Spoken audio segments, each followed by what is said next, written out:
coolest, most politically incorrect black man on the planet, Rod Eccles.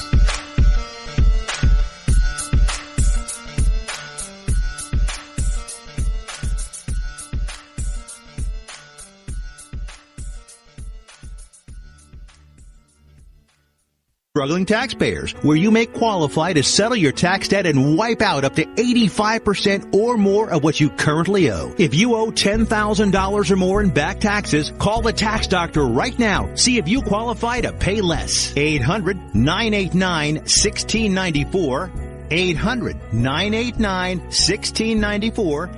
800-989-1694. Again, 800-989-1694. On the battlefield, there's a saying America's military men and women live by. Never leave a fallen warrior behind. Ever. Off the battlefield, Wounded Warrior Project operates with the same goal. We leave no warrior behind. Wounded Warrior Project is a non-profit organization created to help our men and women returning home with the scars of war. Whether those scars are physical or mental, we're here to make sure that they heal.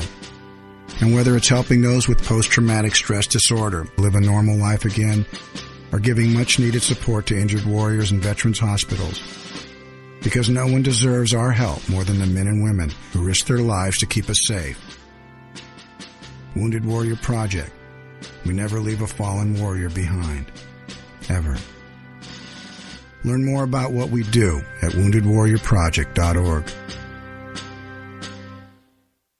You want to know what time it is? It's time to bring the rain. Zinc Media. Feel the power of knowledge.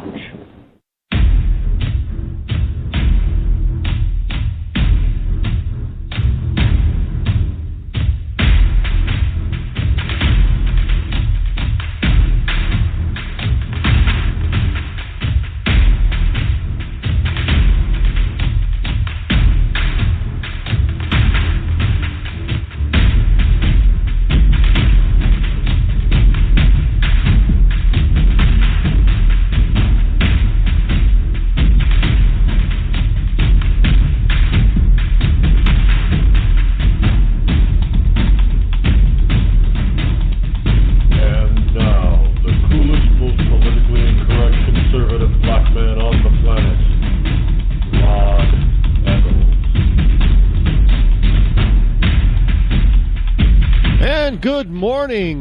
Welcome, all of you wonderful liberty lovers all across the globe, and you fantastic ecclesiastites. It is I, your lovable host, El Rod, coming to you live from my bunkerized home studio on this Friday, February the 19th, in the year of our Lord 2016. As the state that's motto says, live free or die, takes it seriously for the weekend.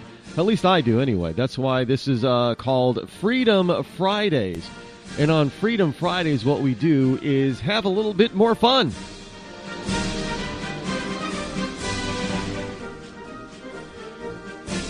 Yes, indeed, we definitely try to take things a little bit more lighter on a Friday as we get ready to slide on into the weekend. So we can enjoy our freedom, at least, what little freedom we have left. We can try to enjoy that as best we can, while our government seeks all kinds of ways to restrict that freedom in some way, some form, some fashion. Something that our government, our founders, would have been adamantly against. So I say, as you go out this weekend, raise a glass, or raise a pint, or raise a bottle, or raise a tea bag, or raise a cup, whatever, to freedom and your freedom. And if you're a teetotaler, that's a. Did you know that there's I was watching something last night here in New England. Now, I'm going to assume that this is true because I've seen it in Syracuse, New York as well. So I'm just going to assume it's a nationwide thing for this particular network. I think, is it ABC? I think it's ABC. But here in New Hampshire, we have something called, at 7 p.m. weeknight, something called New Hampshire Chronicle. And at 7:30, In Massachusetts, in Boston, the same affiliate, owned by different companies, obviously. Channel 9 is located in Manchester, New Hampshire, and Channel 5 is in Boston, Mass. But at 7:30, Channel 5 has their version of Chronicle. And I know that if I'm visiting my mother during a weekday in Syracuse, New York, their affiliate, I think it's ABC, also has a Chronicle. But I was watching Chronicle last night. It's a half-hour magazine. You know, it's very family-friendly, family-orientated. And it just gives you information about stuff around your area, if you will, your region. And last night they were on the Boston Chronicle. They were highlighting a group of women that go out once a month as a group, as a club. Basically, it's a club. I don't know how you make a club out of this, but they have a club. Yeah, in the Boston area, and I guess it's a growing club. Or all these women meet at different locations or different bars every month, and drink whiskey. Yeah, now I can't remember. They're whiskey mamas, basically. So hold up a glass of whiskey if you're a whiskey mama. If you're a woman that likes whiskey, or if you're a guy that likes whiskey, or if you're, an LGBT XYZ PDQ who likes whiskey, hold up your whiskey glass and say, thank God that you live in America. For sure. 603-835-3224 is the number to call this morning if you so desire to be on the show and talk about just about anything that is on your mind. Just keep it clean, please. Yeah, it doesn't have to be about politics. Doesn't have to be about Trump or Cruz or any of the other candidates. Could be about your favorite hobby. Maybe you're a Walmart employee and you have some celebrating to do. Lucy, we got some celebrating to do, because beginning tomorrow, Walmart raises the salaries of some 1 million Walmart workers. Yeah. So if you're a Walmart worker, you're most likely going to show up tomorrow and notice that you're making a little bit more per hour. Now, don't jump up and down for joy too much, simply because, frankly, the federal government's going to get a good chunk of that. And if you live in a state that has an income tax, which is most states, I think there's, 45 states have an income tax? I think only 5 states don't have an income tax. We'll have to see which states don't have an income tax. But in any case, if you're 1.2 million Walmart employees will get a raise this Saturday. The company will boost its minimum wage to $10 an hour from $9. But it's not just the minimum wage workers who's getting raises. Of course not. I've always said this: whenever you decide to raise the minimum wage for the minimum people, everybody else has got to get a raise.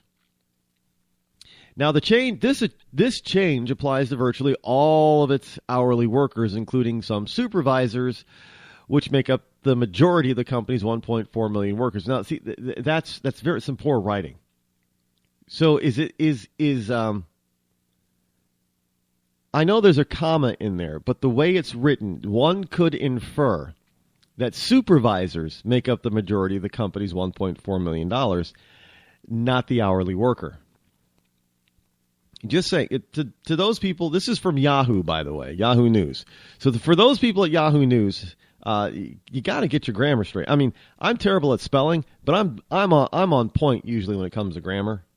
And that's just a badly constructed sentence, because you infer that supervisors make up the majority of the company's 1.4 million U.S. workers. But in any case, the wage hike is going to boost full-time workers' average hourly by a whopping 3% to $13.38 per hour. Part-timers will get an average hourly wage of $10.58 an hour, which is up 6%. Now, this is evidently the second step of a two-phase increase that was announced last year. The company also said it changed its scheduling procedures to give workers more advance notice of their shifts. And I don't know how much, when I've worked part-time jobs, I don't know how much you get it. I don't know, do you need more than a week of notice? Really, I don't know if you need more for that. But anyway, so the boost is going to not be cheap to Walmart. It's going to cost the company an additional $1.5 billion this year, and that's on top of the $1.2 billion hike in last year's wage increases. So overall, Walmart is going to be spending an extra $3 billion. And you might say, well, some might say, well, that's a lot of money. And some might say, well, I mean, it's Walmart. You know, they're like a $150 billion company. Who cares?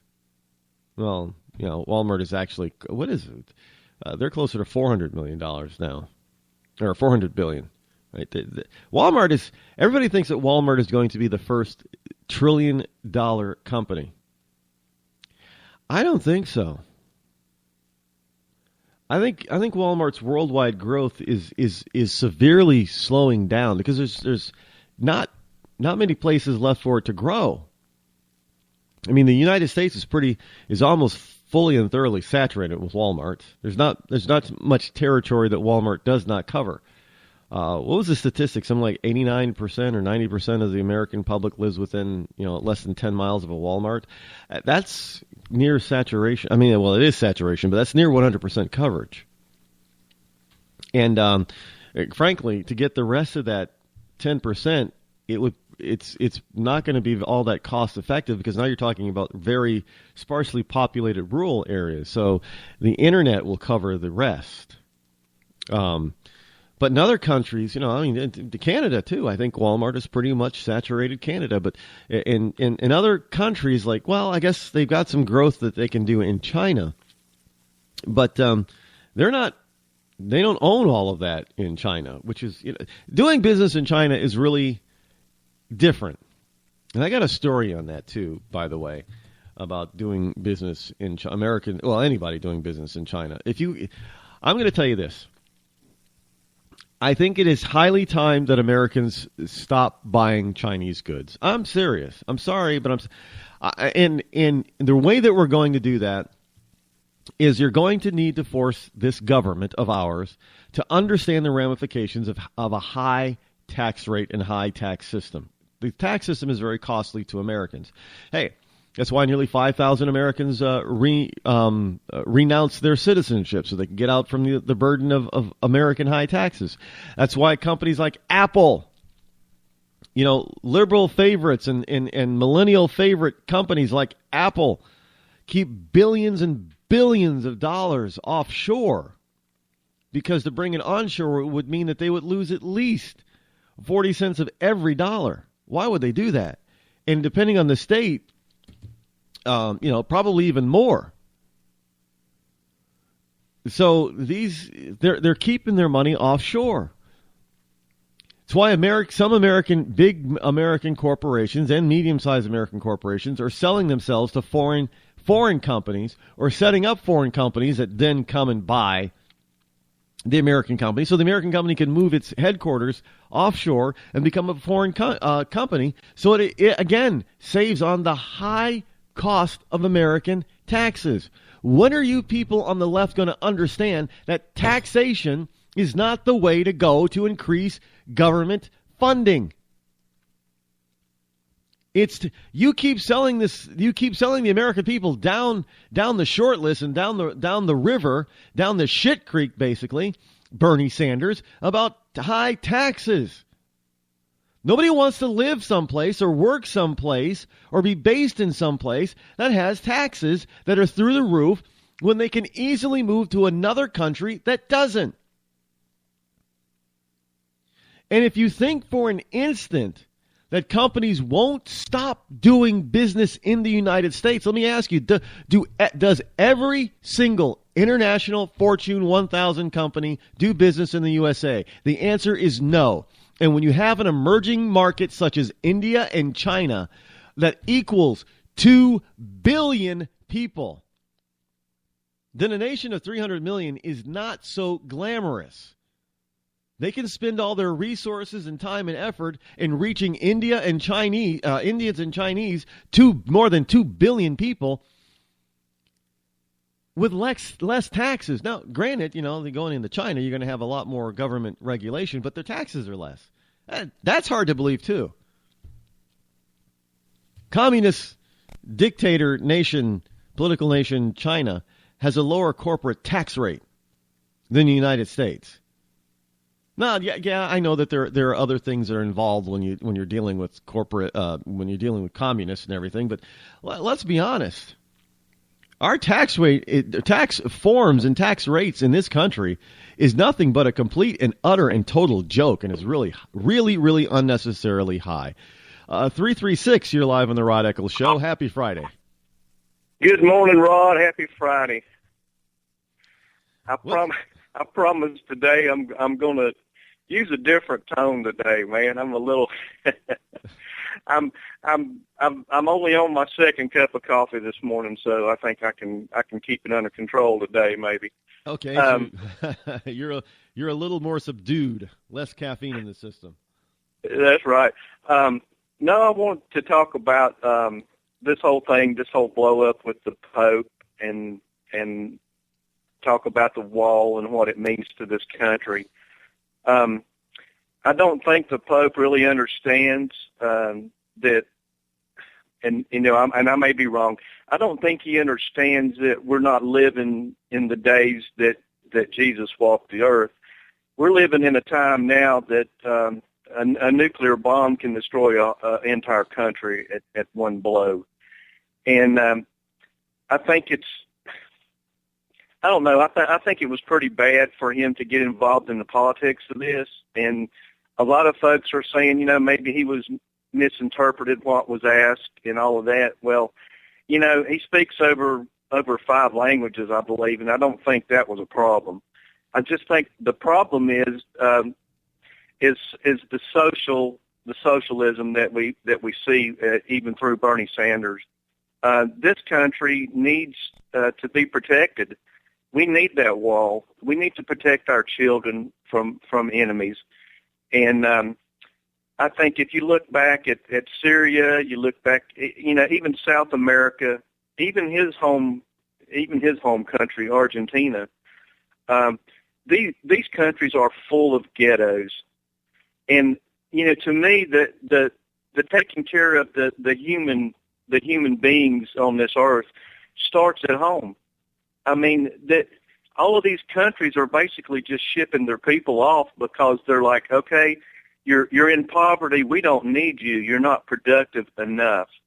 And our country, to me, we have our own ghettos here.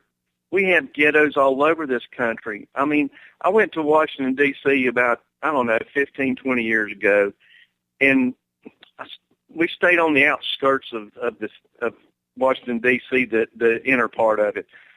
We did have a chance to stay at a nice motel in Washington at one point, but as I drove along some of the inner parts of Washington, D.C., I saw guys standing in the parks with newspapers taped to their butts because they didn't have anything else. And in order to take care of this country, we need the wall, but we also need to look at our own ghettos and our own poverty. And everything starts at home. Even with your own life, everything starts with your close family. In this country, we have to look at our own family first. And for the Pope to just, go to the border and say, hey, you guys need to take all of these immigrants, that's easy to say if you're sheltered inside the Vatican.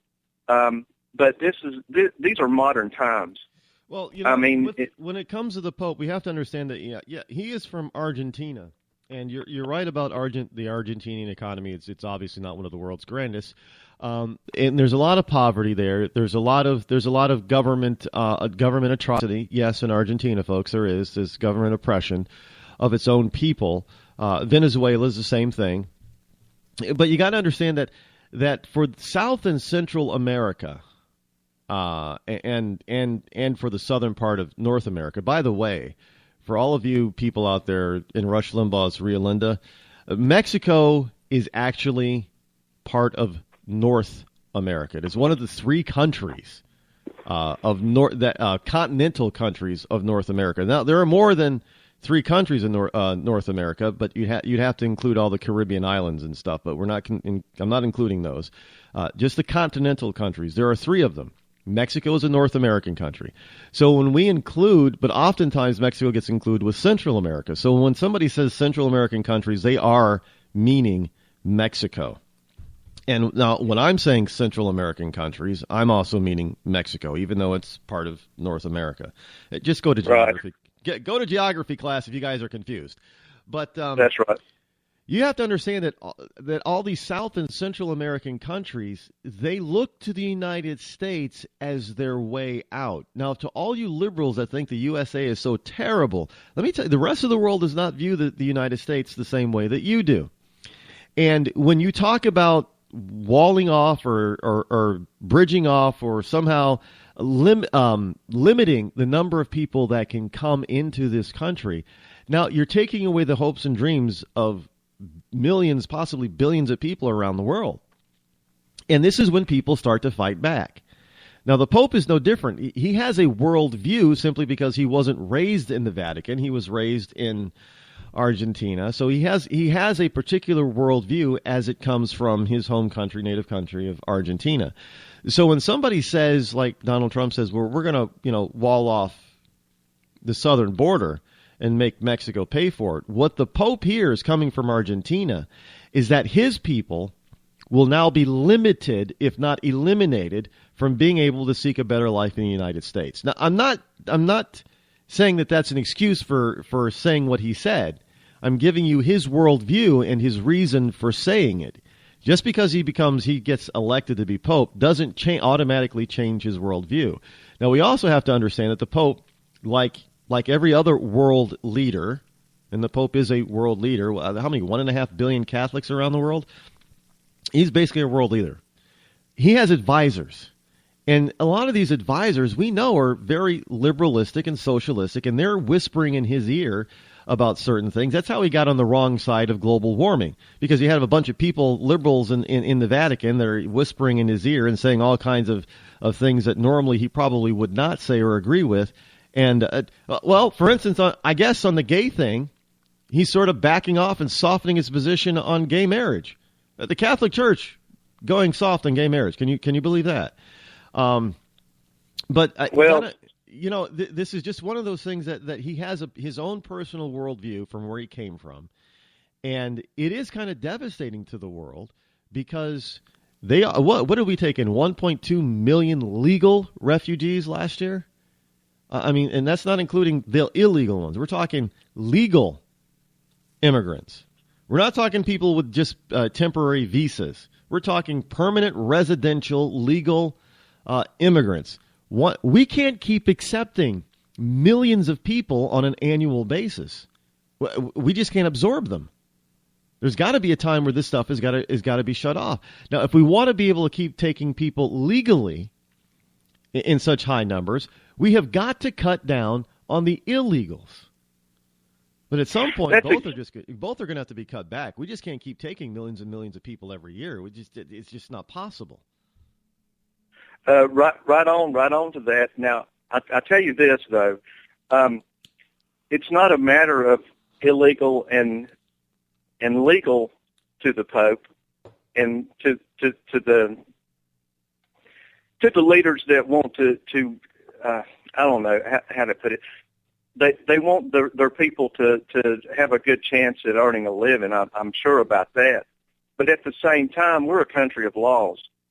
We're a country that if we allow terrorists to sneak in across our borders, then we're committing suicide for our country.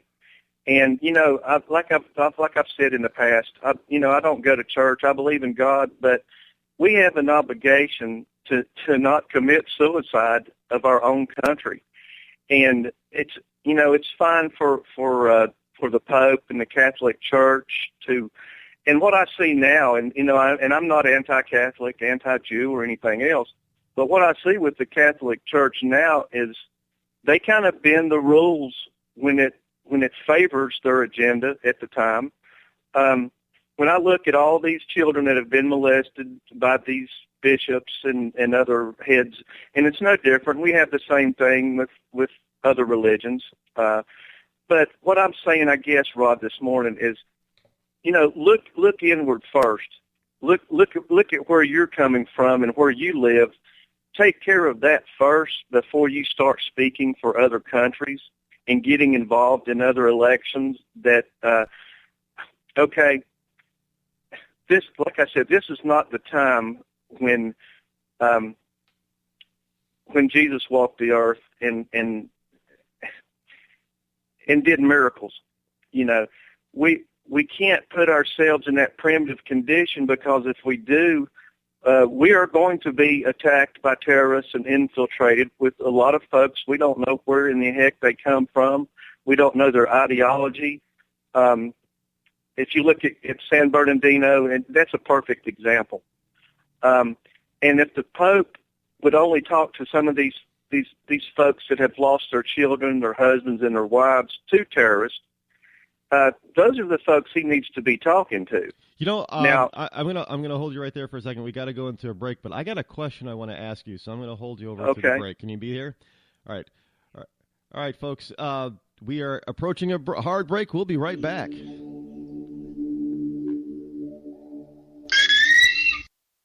Your credit score is a joke, and you're too embarrassed to let anyone know your 3-digit score. Sucks to be you, but it doesn't have to. Delete all those unsightly derogatory items, collections, charge-offs, repossessions, judgments, tax liens, bankruptcies, and foreclosures. To turbo boost your credit scores, call 888-541-5571 or visit us at 700creditnow.com. You've heard the old adage, cash is king. But in some cases, credit can be just as powerful as cash. Not many people have $200,000 to put down on a house, or $50,000 to put down on a car, or $25,000 to put down in a business. But look around and you'll find that millions of Americans do have homes and cars, all purchased with little to no money down.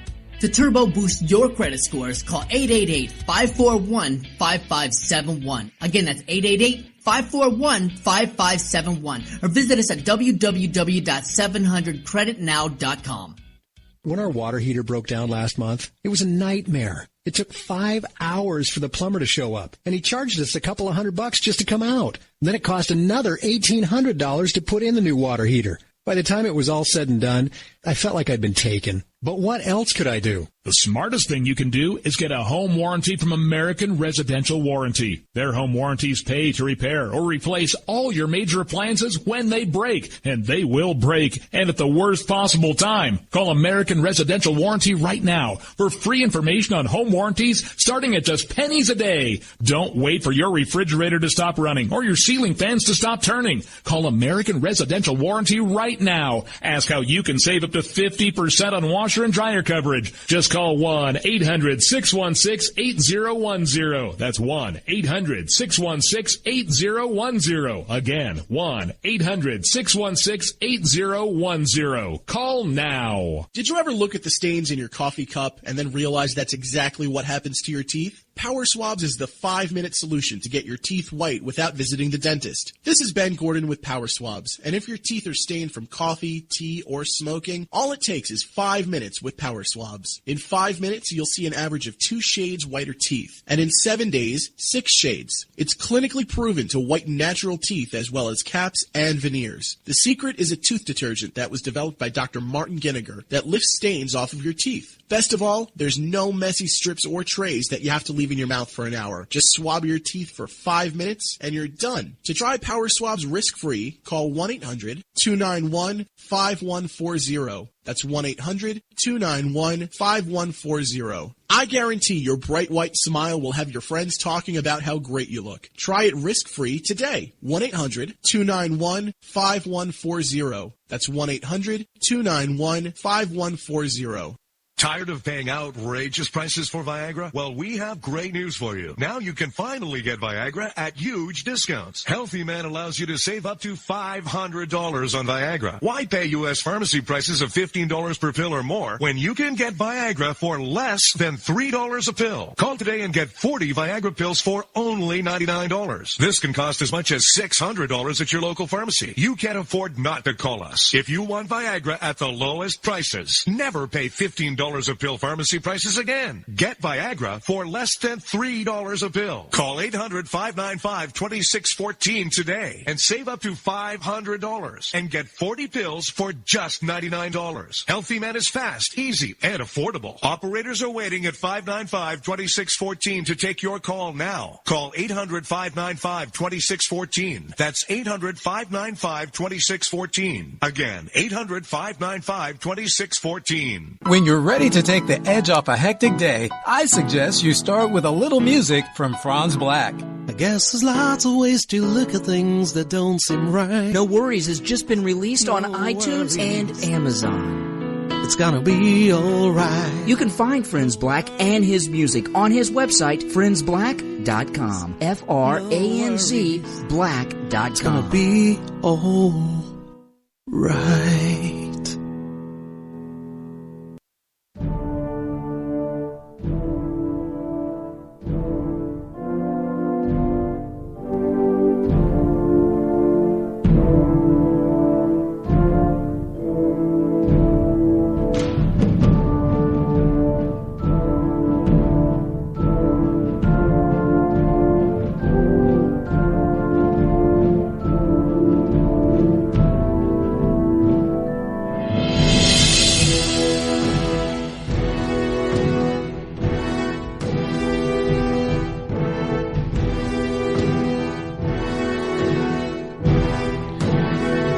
If you wish to join me here live on the Rod Eccles Show, again, that's 603-835-3224. And as we move along on this Friday morning, this fun Friday, the Freedom Friday as we call it, some quick rundown of some headlines. Man arrested by U.S. Marshals for unpaid student loans.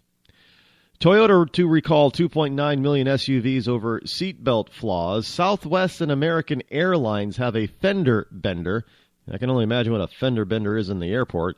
And only 88 tech startups are run by black women. Just 88. How many tech startups are there total? I don't see that number. So that might be a high number. I don't know. And a new Superman crystal can store data for billions of years. Now, I don't know why you'd want to store data for billions of years. You're definitely not going to be around billions of years later. But it does highlight the problem that people are starting to realize and find out, that today's chips can degrade over a relatively short period of time. If you think that you have something on your computer, for instance, and then one day you think it's gone and you don't think anybody's deleted it, it may be that your chip or your computer deleted it itself due to degradation of the chip. That's an inside secret that even I didn't know about, that is starting to plague the industry as it ages. Now, keep in mind the computer industry is still fairly young. And now, even though we're having computers that, like every 3 to 6 months, they make other stuff obsolete. So you think.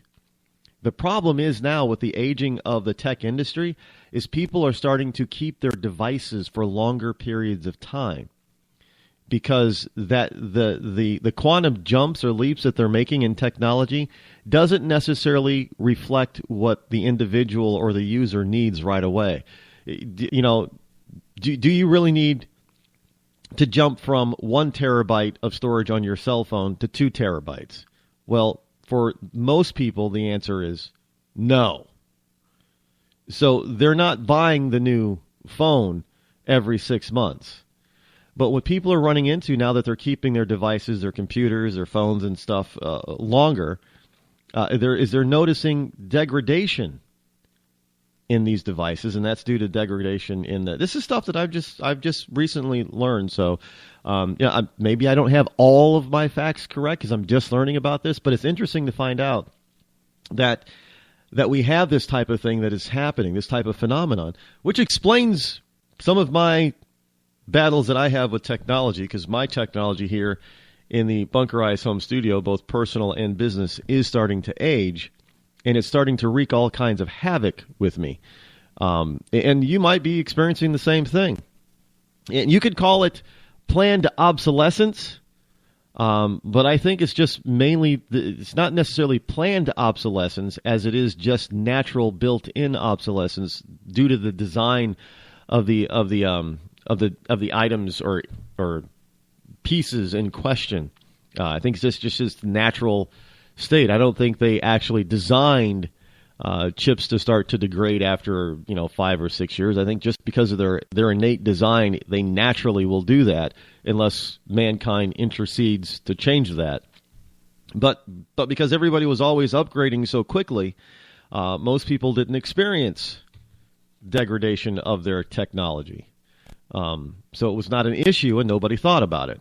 And now that this stuff is being kept longer, because it's still pretty expensive. The cost has come down a lot, but it's still pretty expensive. And and some companies, like cell phone companies especially, they're no longer subsidizing a lot of the phone cost. So now you're having to pay nearly the full price of these things, and people are starting to say, wait a minute, these phones actually really do cost $500 to $900? Really? And they're saying, oh, hell no, I'm not paying that. This has cell phone industry has many ramifications as it goes into the rest of our lives, but I can get into that later, especially Obamacare. If you're not paying the full cost of something and you don't know the full cost of something, you don't care what the full cost is. If you're only paying $20, if you're getting a free phone, you're going to upgrade every chance that you get. Right? You're not paying the price. But if the phone, you don't think that you're paying the price. You are still paying it, but you don't think you're paying. You think you're getting something for nothing or a really great deal. And now that the phone companies are starting to lower their monthly rates, they can't afford to give you a $500, $600, or $700 phone anymore. So now people are finding themselves that they have to pay the whole shaboot. Or like in Sprint's case, my carrier, and Sprint and I have had so many issues over the past couple of years, it's ridiculous. But I've been with them for years and years, which is why I guess I still hang on with them when I shouldn't. But Sprint now is not giving away most phones. The more modern, up-to-date, wonderful phones, current phones. They're leasing them to you. They lease them to you for $20 a month. $15 to $20 a month, depending on the model. Now, here's the problem. At the end of that 2-year period, you're locked in for 2 years again, because again, a lot of these companies are getting away from these minimum contracts. So they're getting away from that because you got some upstarts and some disruptors in the industry. For cell phones, it would be like T-Mobile. There are no contracts. Well, the only way to get you locked in for 2 years now is to say, well, we're going to lease you this phone. You don't have to buy it. You don't have to pay the $500 or $600. You pay us $15 or $20 a month for the next 2 years.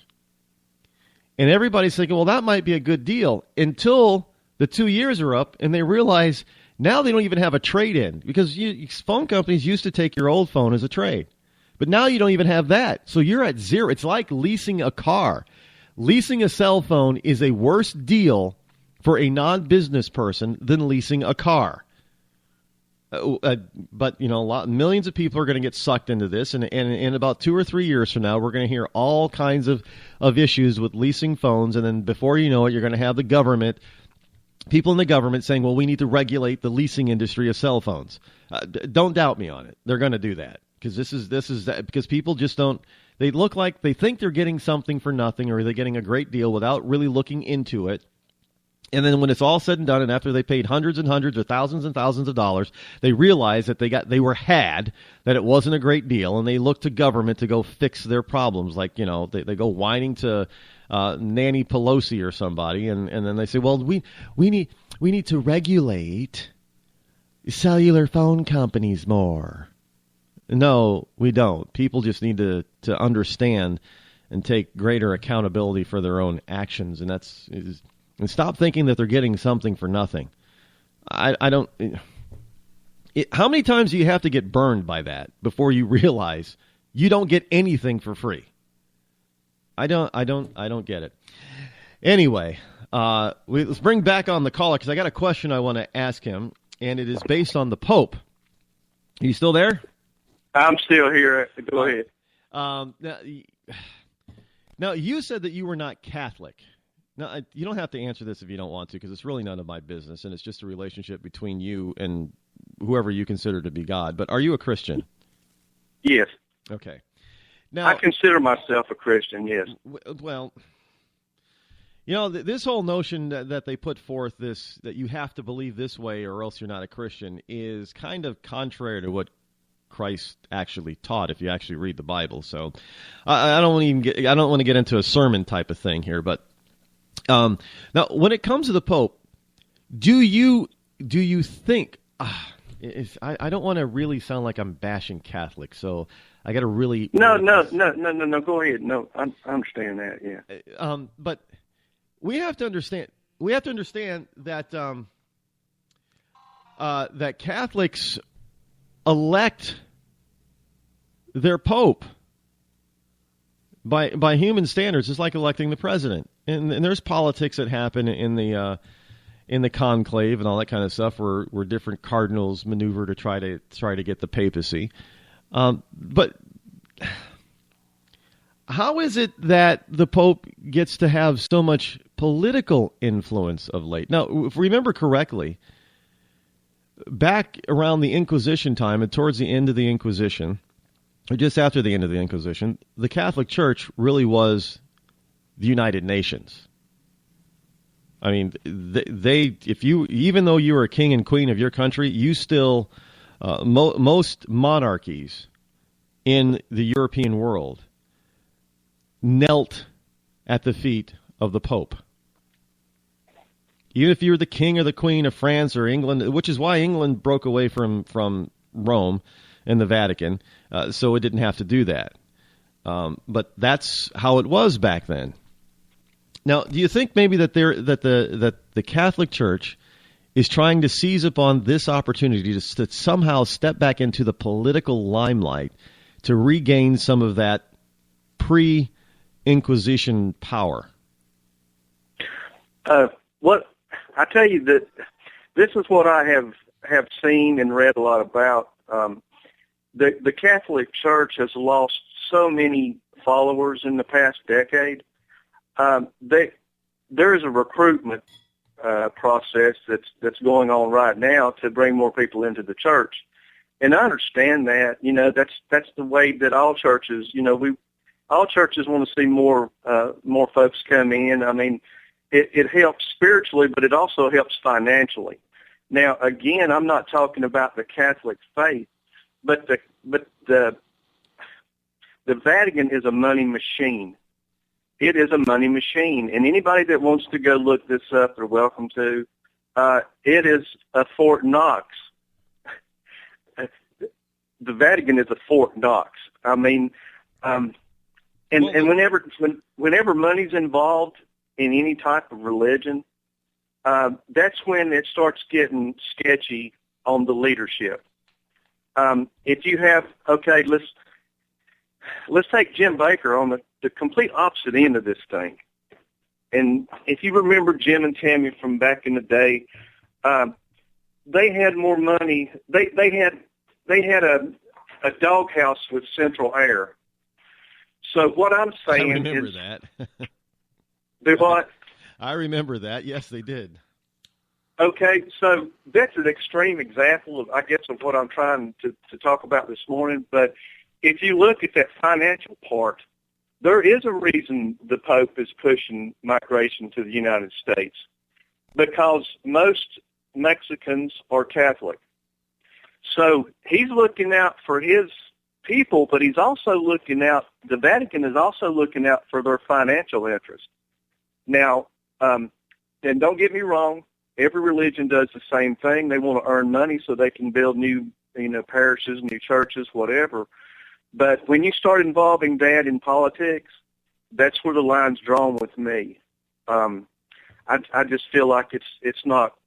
Well, you bring up a good point. The Catholic Church is it's a huge cash cow, and people have to understand that the Catholic Church, ruled from the Vatican, is the world's single largest landowner.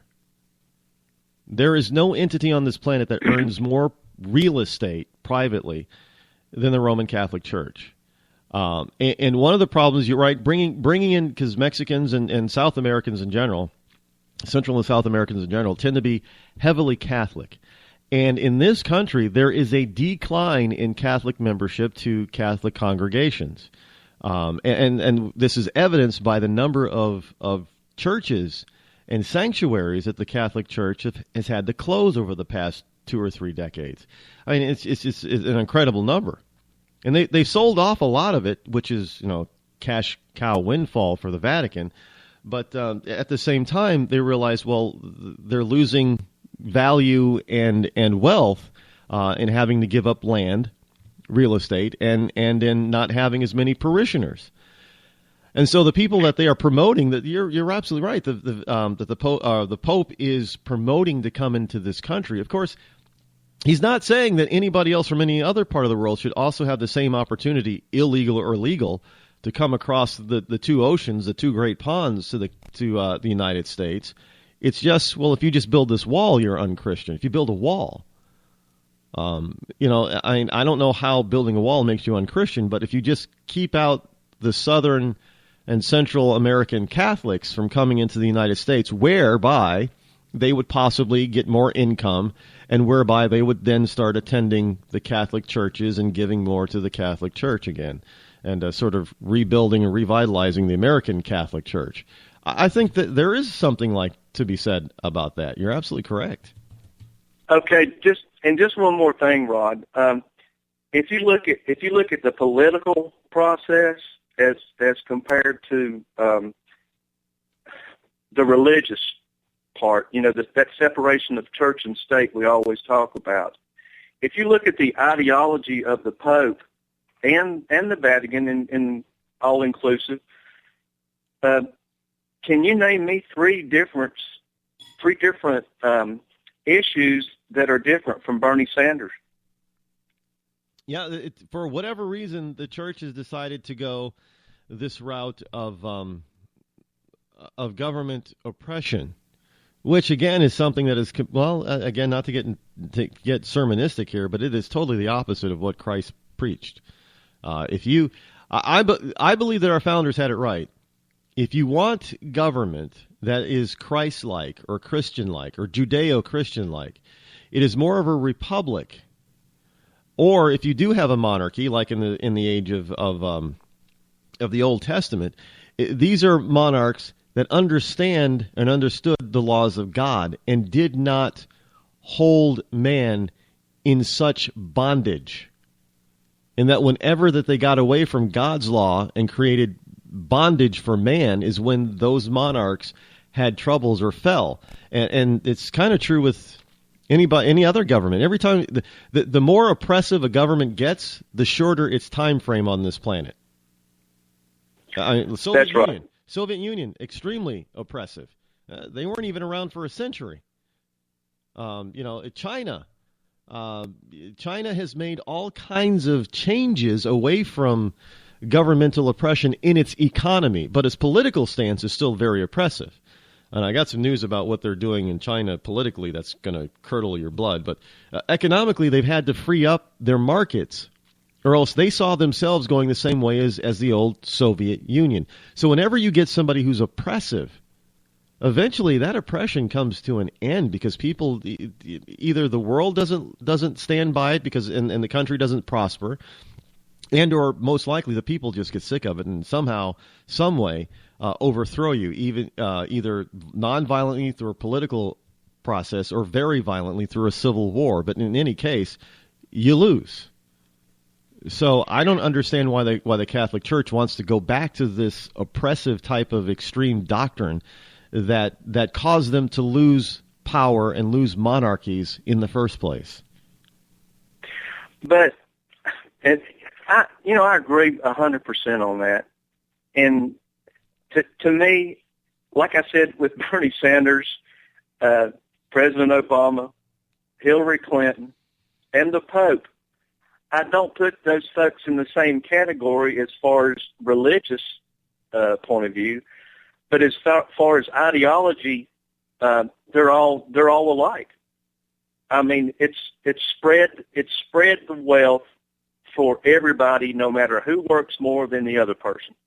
And to me, that's not right.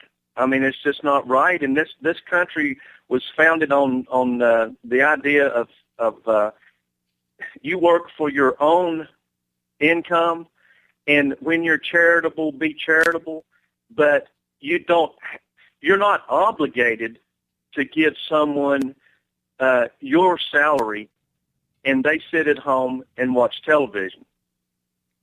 So that's where the difference lies with me. We're a charitable country. We take in more refugees and more immigrants than anybody in the world. And for someone like the Pope, and God bless him, but at the same time, we're not going to take your problem and make it worse. Let's start with the countries that are having these problems, and they are the countries that need to be their problems need to be solved first. We have enough problems in our own country.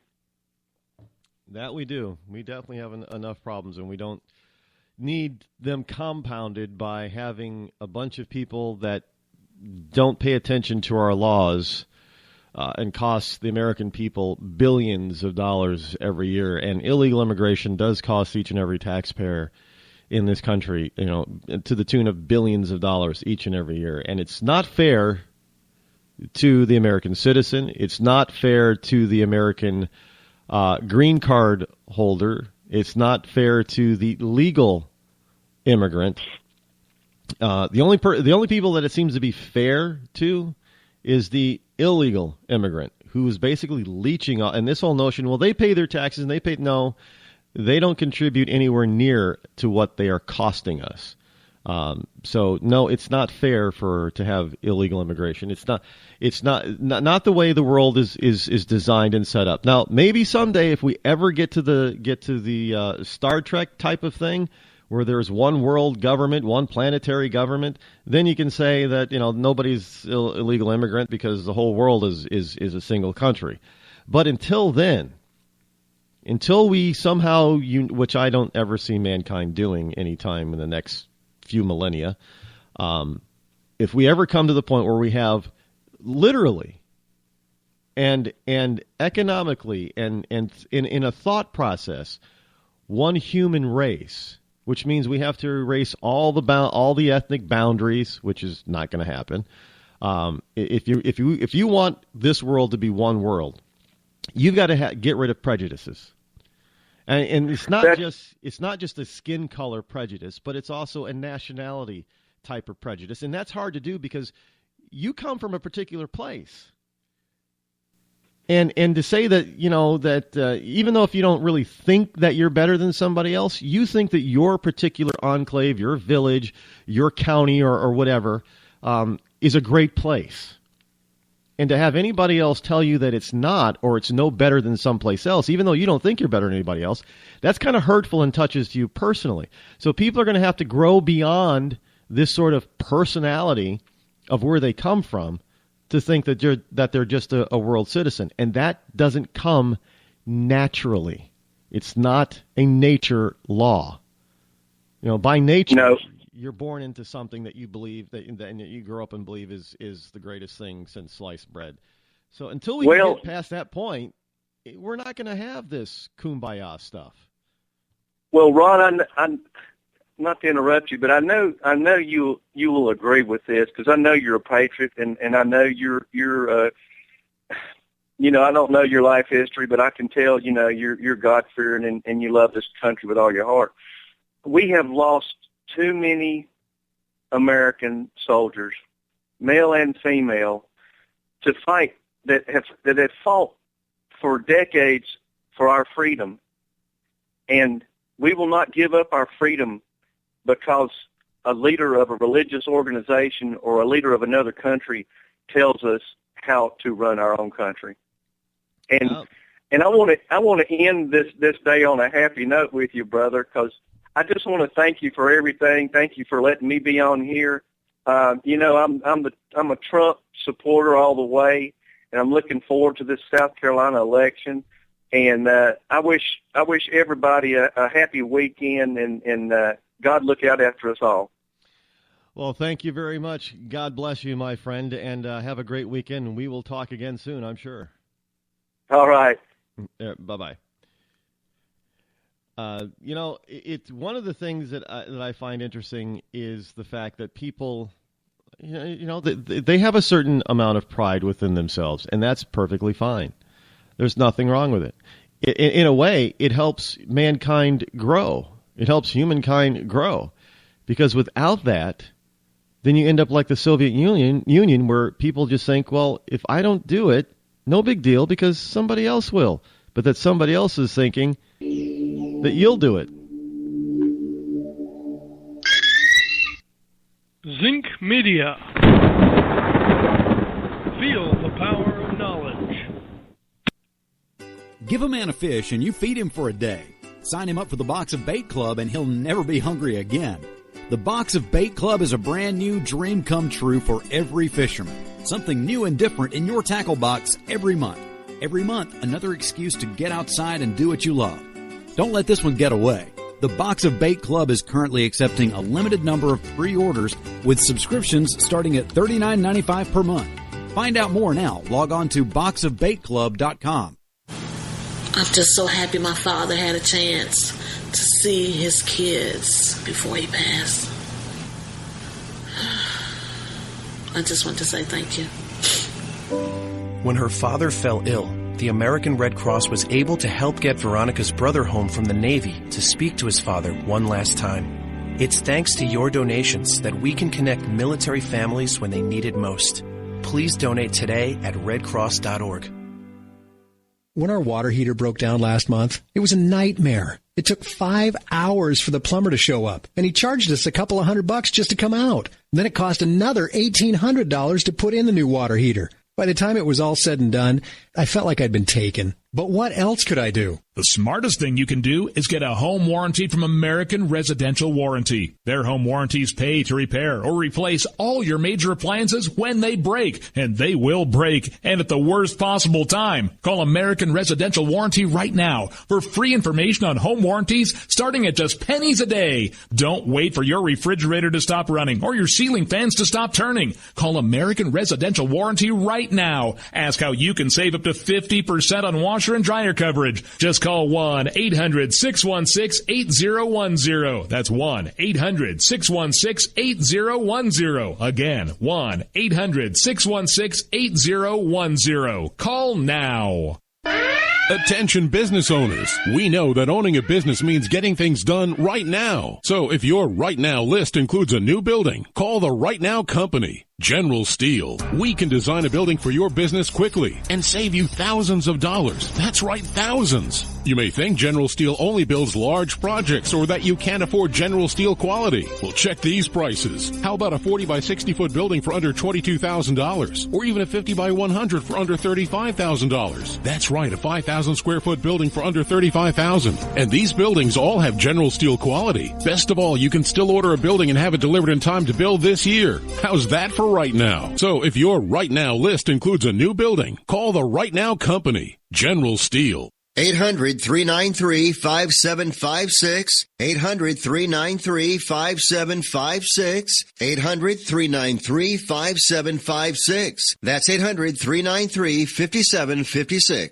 Tired of paying outrageous prices for Viagra? Well, we have great news for you. Now you can finally get Viagra at huge discounts. Healthy Man allows you to save up to $500 on Viagra. Why pay U.S. pharmacy prices of $15 per pill or more when you can get Viagra for less than $3 a pill? Call today and get 40 Viagra pills for only $99. This can cost as much as $600 at your local pharmacy. You can't afford not to call us. If you want Viagra at the lowest prices, never pay $15 a pill pharmacy prices again. Get Viagra for less than $3 a pill. Call 800-595-2614 today and save up to $500 and get 40 pills for just $99. Healthy Man is fast, easy, and affordable. Operators are waiting at 595-2614 to take your call now. Call 800-595-2614. That's 800-595-2614. Again, 800-595-2614.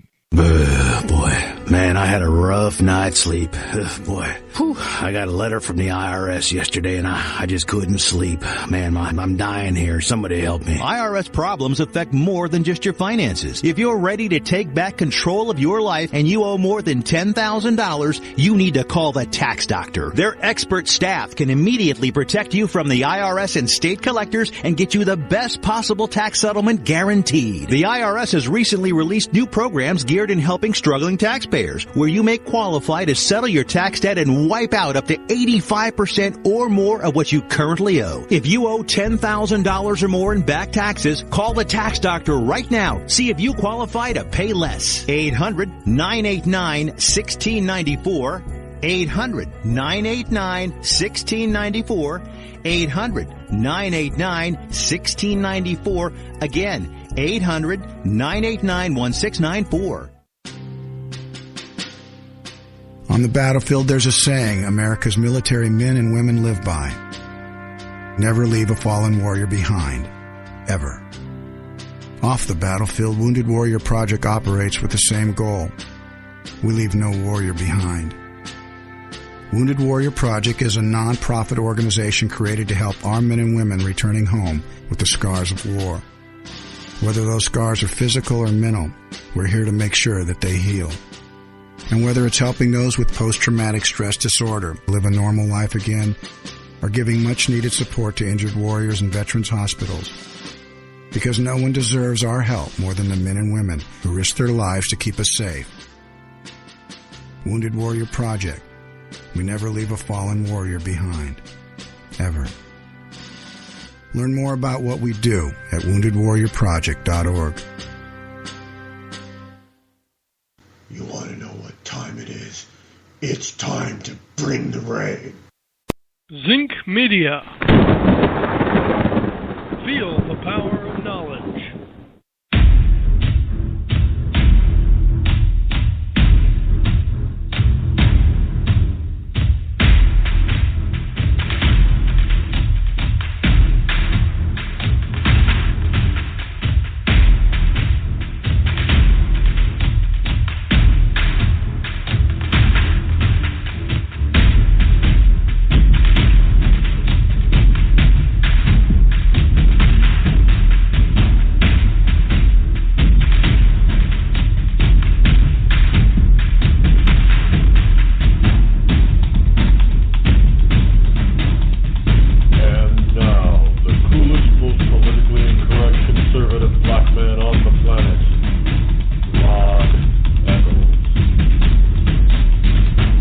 Good morning to you all, to all you wonderful liberty lovers all across the globe, as well as you wonderful ecclesiastites who tune in daily or almost daily.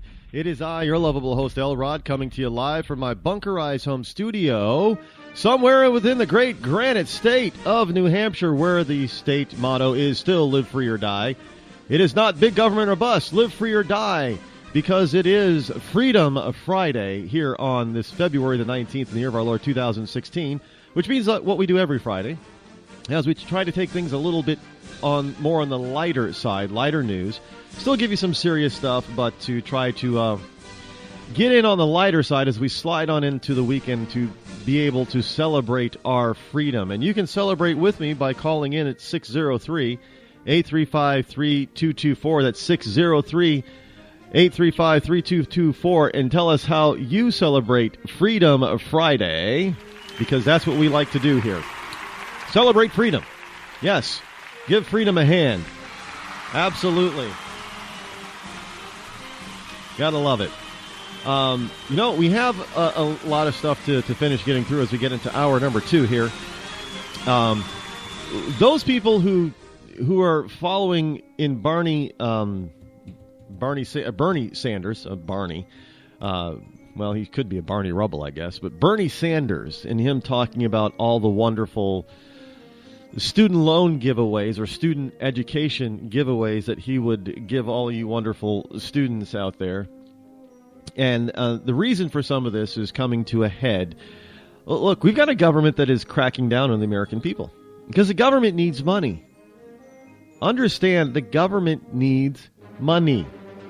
And when they need money, it means that your freedom gets tossed out the window. But I'm here to help you fight back, retain your freedom, regain your freedom that was lost, and retain it.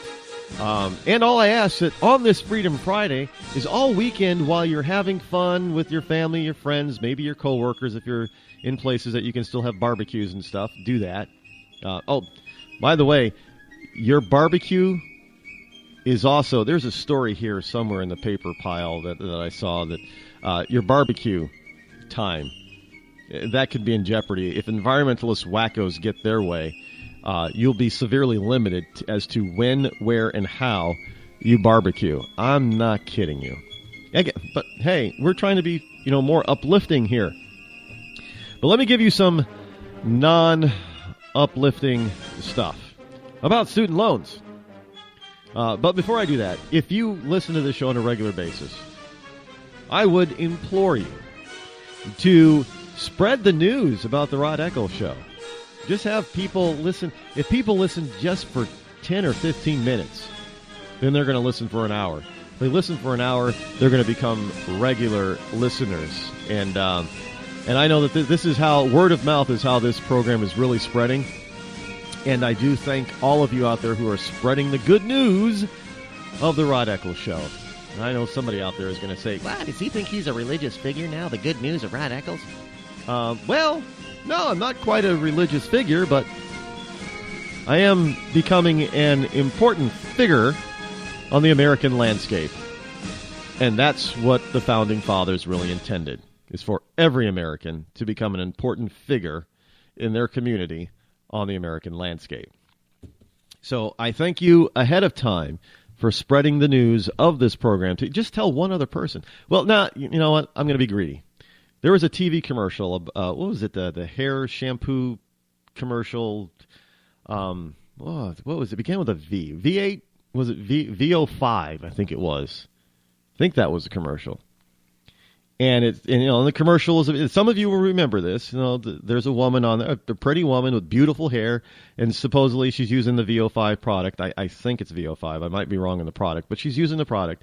And she says, your hair will feel so great, and it'll look so great, and make you feel so good that you'll tell 2 friends, and then they'll tell 2 friends, and then they'll tell 2 friends, and so on and so on. So I'm asking you to go out there and tell 2 friends to listen to this program, who will then in turn each tell 2 more friends, and so on, and so on. And if you want the show to be bigger than some of the people that you are now getting disenfranchised by, some of the big guys, should I name them? I don't like to, trounce or dump on other talk show hosts, but why the hell not? If you're getting disenfranchised or you're getting to dislike certain people like Levin, Hannity, Beck, Limbaugh, I don't know how anybody can dislike Limbaugh, but there are a lot of people who are getting upset with him lately.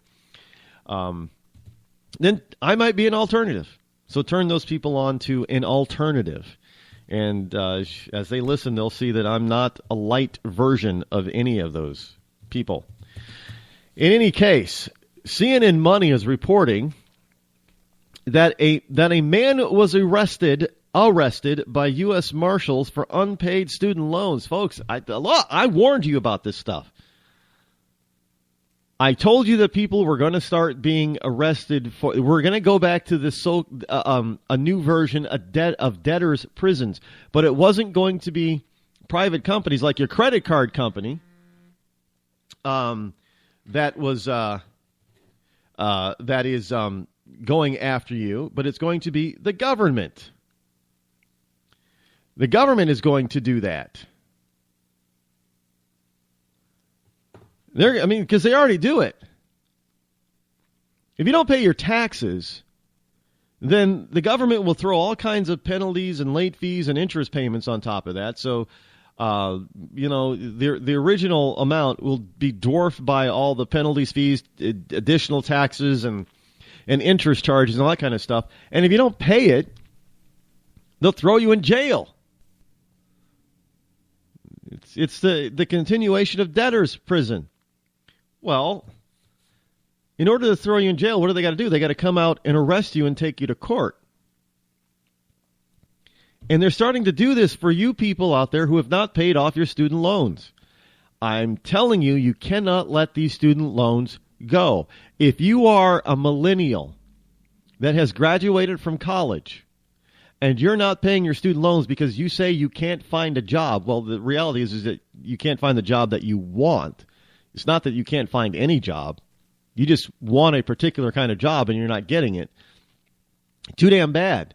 Because at some point, even under a Sanders regime, you're going to get a knock on your door.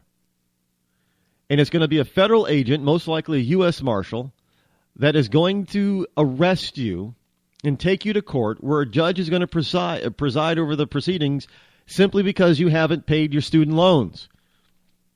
And if you don't think, I didn't take out $50,000 in student loans. I only have, maybe less than 10 grand. Well, take note of this.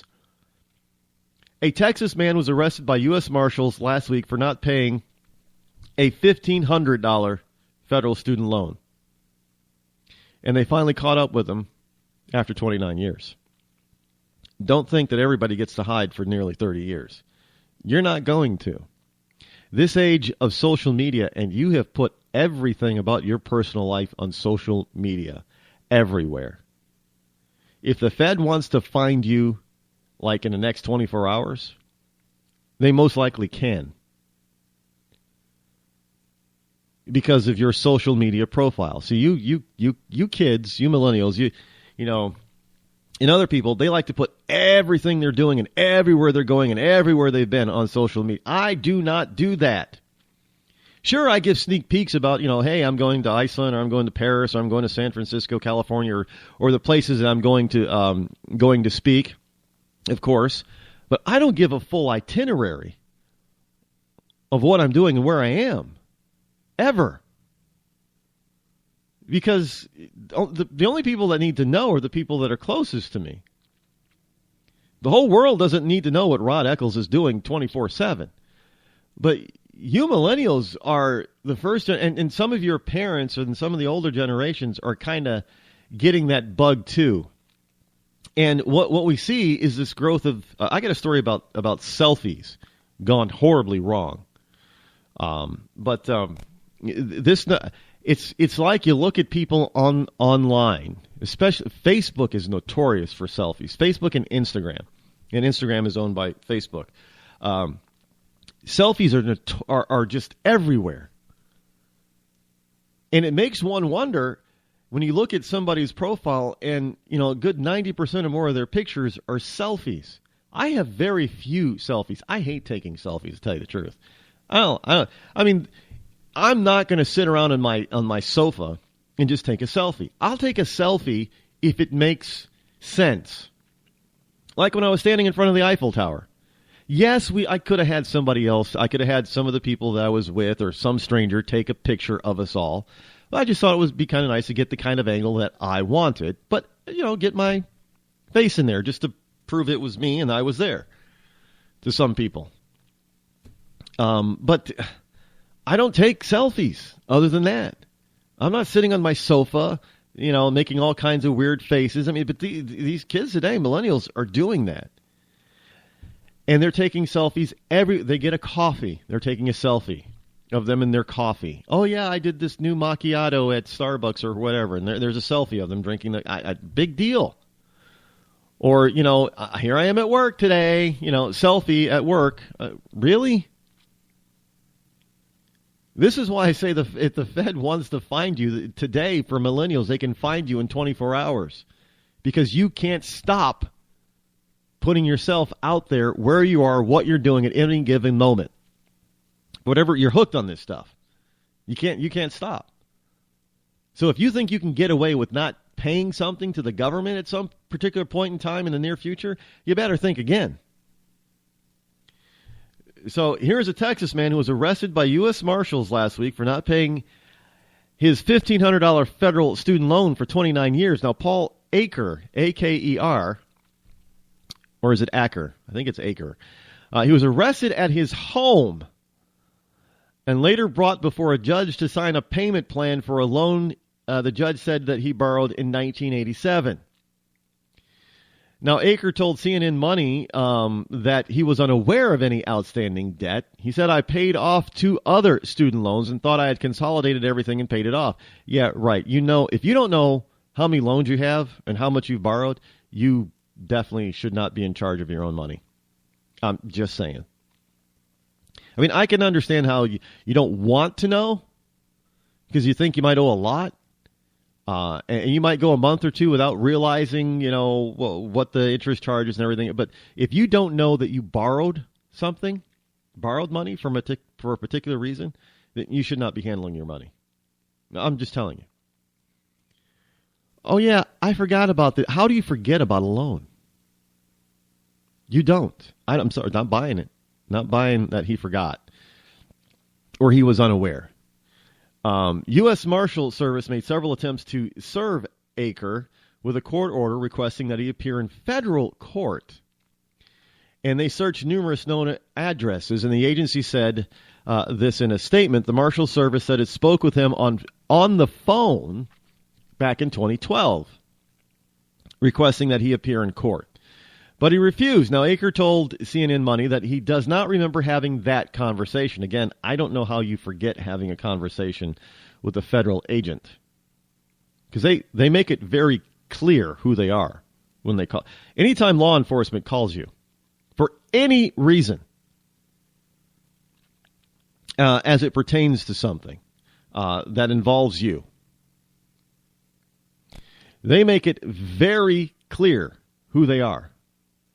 Because, frankly, by the sheer fact of that's an intimidation factor times 1,000. You're going to stand up and take notice. You're not going to forget that conversation. If a federal agent, look, I still remember. I've got friends who are federal agents. I still remember the last time a close friend of mine. Wasn't a close friend, actually. It was I was coaching baseball. FBI agent. His son played on my team. I still remember the last time I spoke to that person. He was calling on behalf of his son. And I remember that an FBI agent called me.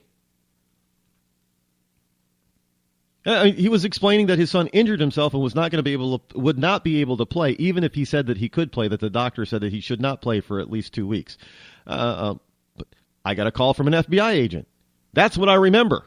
You don't forget that call. So this person to say that the U.S. Marshals called him, and I don't remember that conversation. I'm sorry, I'm not buying it.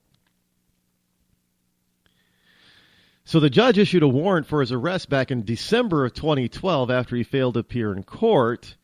And then last Friday, Aker was approached by 2 marshals outside of his home when he went to check his mail. And that's when things got a little bit ugly.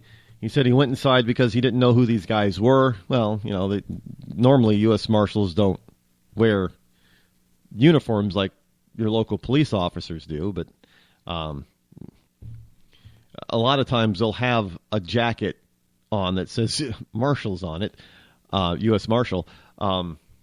So it's kind of hard to say that you don't know who these guys are, but I get it. Anybody can get a jacket that says that. I know that, but and impersonate a U.S. Marshal. I highly recommend you do not impersonate a federal officer. That's just not going to end well for you. But they take that stuff seriously. I mean, if you think impersonating an officer, police officer is bad, you ought to see what happens to you if you try impersonating a federal officer. If you try impersonating an FBI agent or a U.S. Marshal or a Secret Service agent or something, it does not end well for you.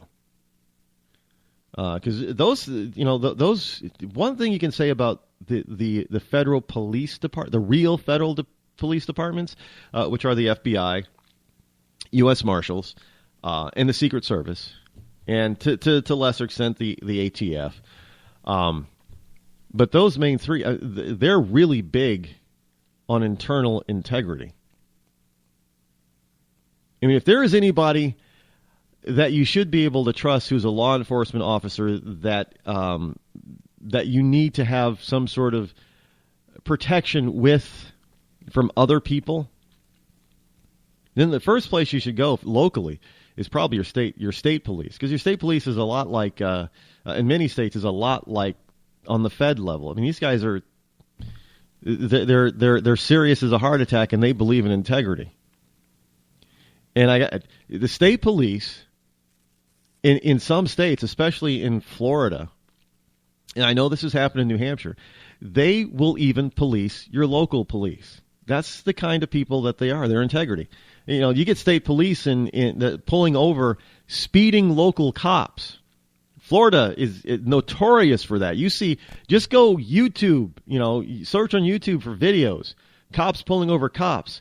And you will see that a lot of these videos are showing, Miami state police officers pulling over local police people, even in police cruisers. I remember one particular case in particular, a female state trooper chased down a Miami-Dade police officer in a Miami-Dade police cruiser who was doing 100 miles an hour on the highway with no emergency.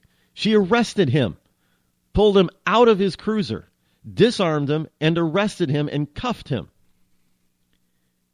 Now, you're not going to get another local police officer doing that to a local police officer. And I know that this happened sometime back in the 90s. There was a big brouhaha back in Nashua, New Hampshire, where a local Nashua cop ran through a red light. Evidently, it was late at night.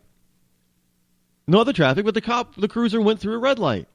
Well, unfortunately for that cop, there was a statey nearby who saw the whole thing. Pulled over the trooper, or the officer. The trooper pulled over the officer, gave the officer a ticket for running a red light. So that's what the state police do. And now just think of the feds, really. I mean, sure that, the feds have bad apples like anybody else, but for the most part, you got your FBI and those guys. Those guys are of high integrity. So they're not going to do something just out of the blue for no particular reason. Now, I got to tell you, even though they may not agree with it, because their job is to uphold the law, they will issue these warrants and go out and arrest people, even if they think it's a bad idea. And I guarantee you, a lot of times your federal police officers, your FBI, your Secret Service, your U.S. Marshals, they don't want to do certain things, but they have an obligation to do it. They can't pick apart something on a personal basis. Kind of like the Marshall movies. Remember the one-armed man did it? Harrison Ford said, "I didn't kill my wife," and Tommy Lee Jones says, "You know what?" Basically what he was saying is, you're probably right, which is why he went and investigated this whole issue on his own. But before he could get there, what he was saying was, look, this is the law, dude. I don't care what you're saying. I have to arrest you. I don't care if you killed her or not. That's the type of integrity that we're talking about. Tommy Lee Jones didn't want to go after an innocent man, and this is a reflection on the real U.S. Marshal Service. They don't want to go after innocent people, but their job is to make sure that the current law is upheld, is enforced. And so if you now they're being sent out as collection agents for student loans. And if you think you're going to get away with not paying your student loan after Bernie Sanders is elected, if he's elected, you got another thing coming. Because in a Bernie Sanders type of environment or government, the government's going to need even more money. So frankly, it is going to be even harder for you to get away with not paying your student loan, because the government is going to need a lot more money. And they're going to come after people hard. So you millennials better get off your little tushies from your parents' basement and get a job, any job, and start paying back those notes, because he goes to court. That $1,500 has now ballooned to over $5,700, but he agreed to start paying on installments of $200 a month immediately. And I guarantee you, if he doesn't keep up paying this note that he's agreed to in court, he's going to go to jail. And thus, the debtor's prison is still alive and well as enforced by the government itself. And it's only going to get worse the more money the government wants to spend. Your credit score is a joke, and you're too embarrassed to let anyone know your 3-digit score. Sucks to be you, but it doesn't have to. Delete all those unsightly derogatory items, collections, charge-offs, repossessions, judgments, tax liens, bankruptcies, and foreclosures. To turbo boost your credit scores, call 888-541-5571 or visit us at 700creditnow.com. You've heard the old adage, cash is king. But in some cases, credit can be just as powerful as cash. Not many people have $200,000 to put down on a house, or $50,000 to put down on a car, or $25,000 to put down in a business. But look around and you'll find that millions of Americans do have homes and cars, all purchased with little to no money down. To turbo boost your credit scores, call 888-541-5571. Again, that's 888-541-5571. Or visit us at www.700creditnow.com. When our water heater broke down last month, it was a nightmare. It took 5 hours for the plumber to show up, and he charged us a couple of $100 just to come out. And then it cost another $1,800 to put in the new water heater. By the time it was all said and done, I felt like I'd been taken. But what else could I do? The smartest thing you can do is get a home warranty from American Residential Warranty. Their home warranties pay to repair or replace all your major appliances when they break, and they will break, and at the worst possible time. Call American Residential Warranty right now for free information on home warranties starting at just pennies a day. Don't wait for your refrigerator to stop running or your ceiling fans to stop turning. Call American Residential Warranty right now. Ask how you can save up to 50% on washer and dryer coverage. Just call 1-800-616-8010. That's 1-800-616-8010. Again, 1-800-616-8010. Call now. Did you ever look at the stains in your coffee cup and then realize that's exactly what happens to your teeth? Power Swabs is the 5-minute solution to get your teeth white without visiting the dentist. This is Ben Gordon with Power Swabs, and if your teeth are stained from coffee, tea, or smoking, all it takes is 5 minutes with Power Swabs. In 5 minutes, you'll see an average of 2 shades whiter teeth, and in 7 days, 6 shades. It's clinically proven to whiten natural teeth as well as caps and veneers. The secret is a tooth detergent that was developed by Dr. Martin Ginniger that lifts stains off of your teeth. Best of all, there's no messy strips or trays that you have to leave leaving your mouth for an hour. Just swab your teeth for 5 minutes and you're done. To try Power Swabs risk-free, call 1-800-291-5140. That's 1-800-291-5140. I guarantee your bright white smile will have your friends talking about how great you look. Try it risk-free today. 1-800-291-5140. That's 1-800-291-5140. Tired of paying outrageous prices for Viagra? Well, we have great news for you. Now you can finally get Viagra at huge discounts. Healthy Man allows you to save up to $500 on Viagra. Why pay U.S. pharmacy prices of $15 per pill or more when you can get Viagra for less than $3 a pill? Call today and get 40 Viagra pills for only $99. This can cost as much as $600 at your local pharmacy. You can't afford not to call us. If you want Viagra at the lowest prices, never pay $15 a pill pharmacy prices again. Get Viagra for less than $3 a pill. Call 800-595-2614 today and save up to $500 and get 40 pills for just $99. Healthy Man is fast, easy, and affordable. Operators are waiting at 595-2614 to take your call now. Call 800-595-2614. That's 800-595-2614. Again, 800-595-2614. When you're ready to take the edge off a hectic day, I suggest you start with a little music from Franz Black. I guess there's lots of ways to look at things that don't seem right. No Worries has just been released on iTunes and Amazon. It's gonna be alright. You can find Franz Black and his music on his website, friendsblack.com. F-R-A-N-Z black.com. It's gonna be alright.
Welcome back. It is I coming back to you live from my bunkerized home studio. Of course, I am the wonderful, lovable El Rod, the Rod of Truth here on this Friday morning. 603-835-3224. Again, if you are out there and you have a student loan, I would highly suggest that you start making payments soon, or else you could find yourself in some huge, big trouble, much big trouble, as Al Sharpton would say, or trouble much, as you would say. And that's probably not a good thing.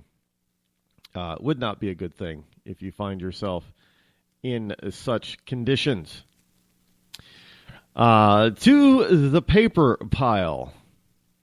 By the way, if you haven't been to rodeccles.net, I highly suggest that you visit the website. Again, it is the central location or the hub for everything Rod Eccles Show. As well as you would be able to peruse and purchase my book, The Conservative Ecclesiastes. Yes, it is a play on the book of Ecclesiastes. And I know some people are going to say, like, oh my goodness, that's heresy, man. He's using a name of a book in the Bible. No, it's not heresy. But there's a reason for it. Well, first of all, my last name is Eccles, spelled the same way that you would find the book of Ecclesiastes spelled in abbreviation in most Bibles. Go look, ECCLES. That's it. And so it's wisdom. You know, Ecclesiastes is one of the books of wisdom, one of the wisdom books, as they say. And that's what the conservative Ecclesiastes is. It's a book of little shorts of conservative Christian-based wisdom. And, the cost of the book is minimal.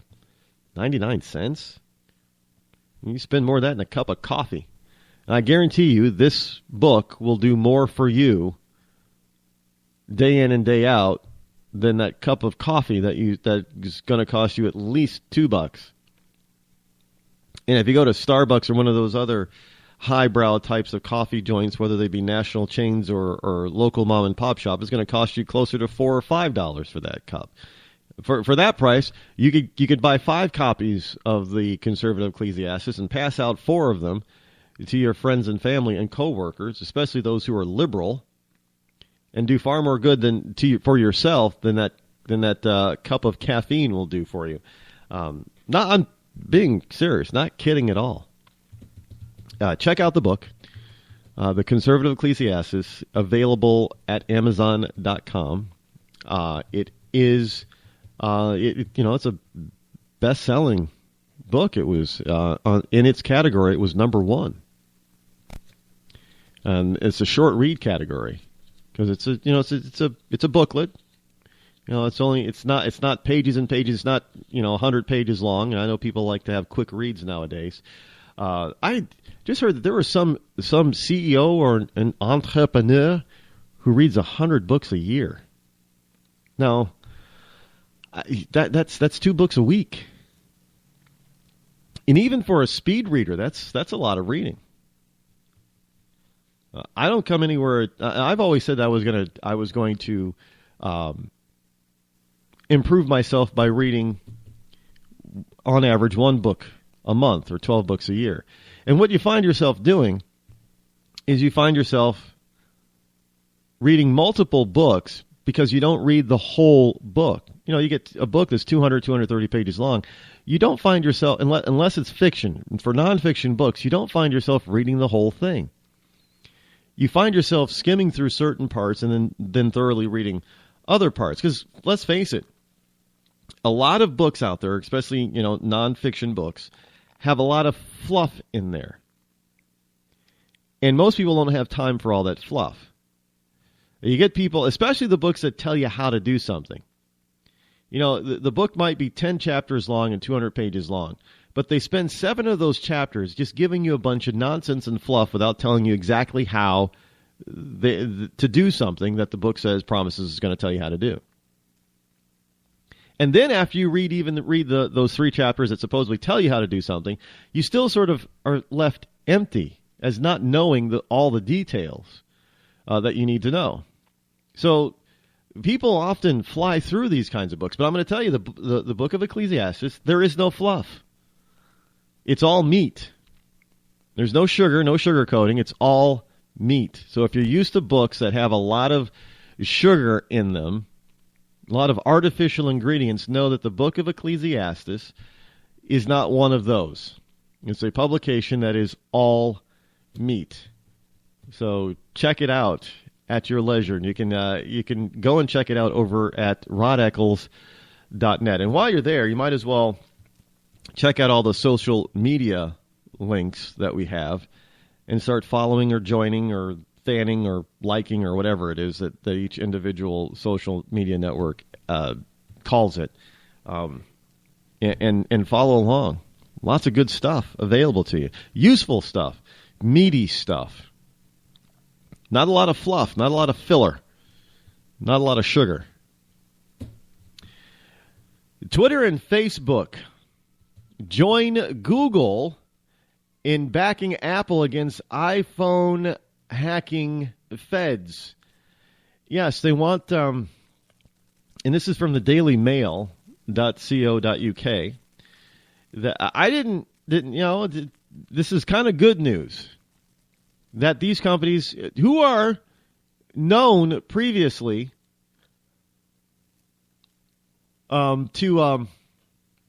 by the way, just as a side note, The headline is, now I don't know what the meat of the story is because it's just breaking. Pope backs down on Trump comments, or Trumpism, whatever it was. Pope backs down on Trump. I don't know what the meat of it is. I'll get into that after the next break. I'll check it out for you. But yeah, we try to keep. I try to keep my finger on the pulse of breaking news. Speaking of breaking news, by the way, this whole notion of Kanye West. And remember, I don't watch Saturday Night Live, so I didn't see or hear his meltdown. I heard about his meltdown, but I haven't seen it. But Kris Jenner, Bruce Jenner's wife, the Kardashian girl's mom, she's worried that Kanye West and his Twitter rants and his outburst are damaging the Kardashian brand. And I got to tell you, Chris, I think your daughters are damaging their own brand. But obviously it's not damaging it too much because they're still meeting the Kardashians, keeping up with the Kardashians. That's it, right? Their ratings don't seem to be suffering. If anything, Kanye is probably keeping you alive longer than you should have been. Because he's married to Kim, right? Yeah, Kim. The woman who broke the internet with her fake bubble butt picture or something. If anybody thinks that's all real, I got some real estate in Florida to sell you. A good price. Bargain. In any case, Twitter's chief executive Jack Dorsey tweeted that his site stands with Apple and thanked CEO Tim Cook for his leadership. And Facebook in a statement that it will fight aggressively against requirements for companies to weaken the security of their systems. Because Apple has refused to help investigators break into an iPhone used by one of the San Bernardino mass shooters or terrorists. What? They don't even want to. Even Daily Mail doesn't want to call it terrorist. He's a mass shooter. No, he's a terrorist.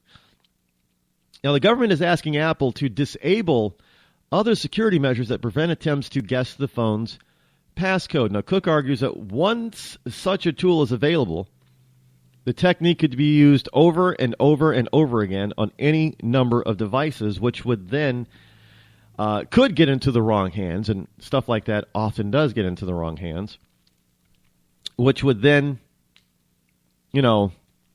cause Apple devices and other devices to be less secure. And these companies, one of their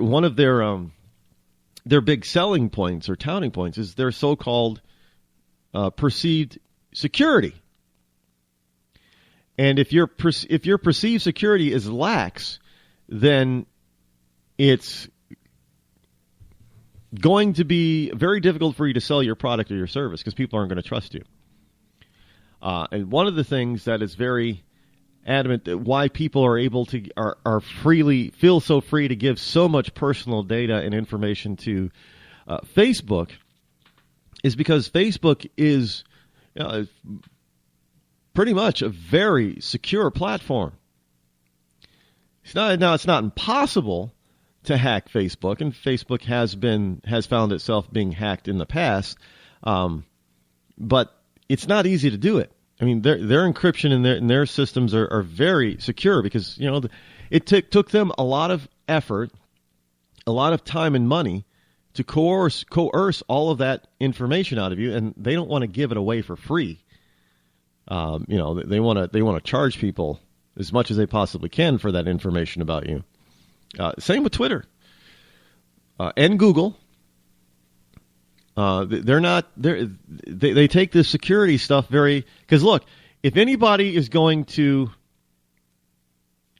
how should I put this? If anybody's going to release information about you, then each of them separately want to be the ones that do it. They don't want to be coerced by someone. They don't want to be ordered by someone. They don't want to be hacked by someone. They want to be able to do it all on their own. And most likely, when they do release it, charge you a penny if they're releasing it, a pretty penny if they're charged, if you're the one that they are releasing such information to. They can't obviously charge the government for this information because the government is saying this is part of an investigation. There's nothing in the Constitution that says that an individual or a private entity has to cooperate in any way, shape, manner, or form. Now, they can't interfere in an investigation, but they don't have to cooperate. This is what people fail to understand and realize because they get intimidated and they feel that they have no choice. No, you do have a choice. You cannot be coerced by the government at any level against your will to cooperate. Now, if you're a criminal and they've got some criminal charges hanging over you, well, then, yeah, you can, obviously you can be coerced into cooperate. But if you've committed no crime, you cannot be coerced into cooperating. And the whole threat that they're going to find something on you, well, that is actually illegal. It is coercion. Coercion is a crime. Coercion by the government is a crime. Now, a law enforcement officer can lie to you, and that's perfectly legal in the course of an investigation. But they cannot coerce you into doing anything, especially into doing something that is otherwise illegal. And some people, they try to use this defense. Well, the law enforcement told me to do this, and they said if I didn't, that this was going to happen. No, they can't. They cannot force you to do something illegal. It's called coercion. That's illegal. Just saying. So this whole notion that you developed software that breaks into people's private information without them knowing and without a search warrant is illegal. And frankly, if companies were to start doing that,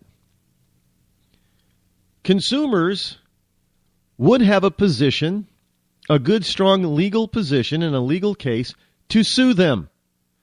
Don't think that these people are not looking at that. Don't think that Zuckerberg and Cook and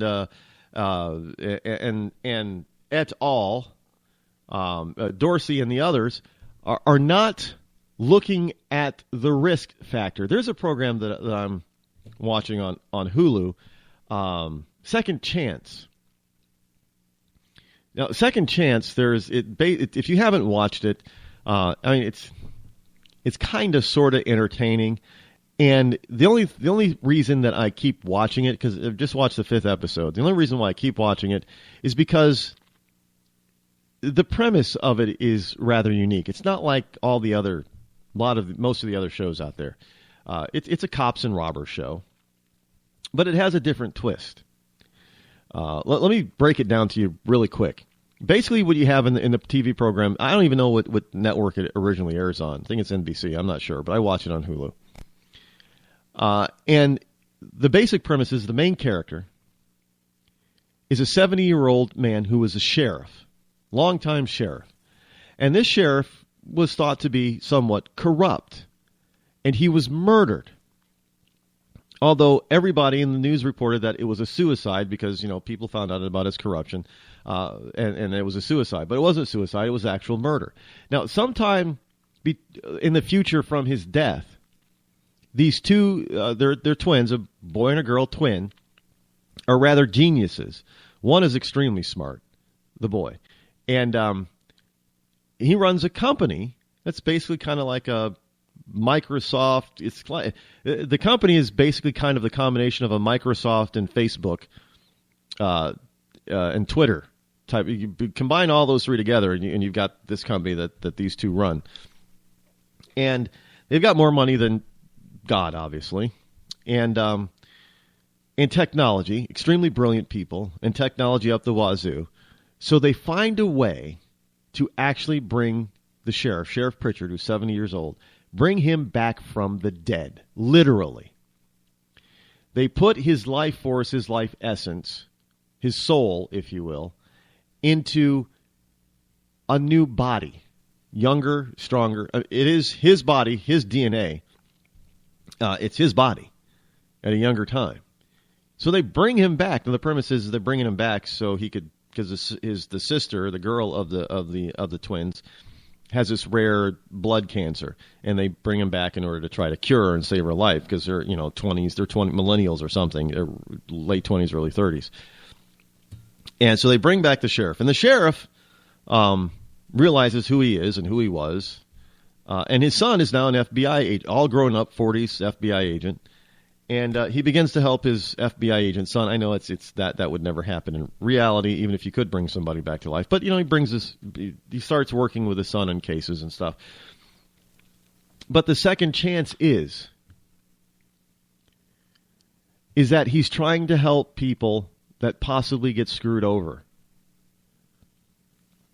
and he's helping to protect this, the twins as well, because people are after the twins for various reasons. But we don't have that ability for a do-over. And one of the things that constantly comes about in the TV program is that the twins keep asking this rather highly artificial intelligence system, I can't remember the name of it, to assess the risk factor. What is the risk of doing this and the risk of doing that? And it, with all the parameters that the information that program particularly has, it assesses a risk factor, a risk number.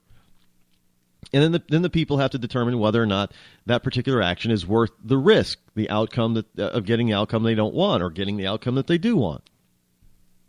Well, the same thing is happening in real life to these corporations. And these founders and these CEOs are assessing risk.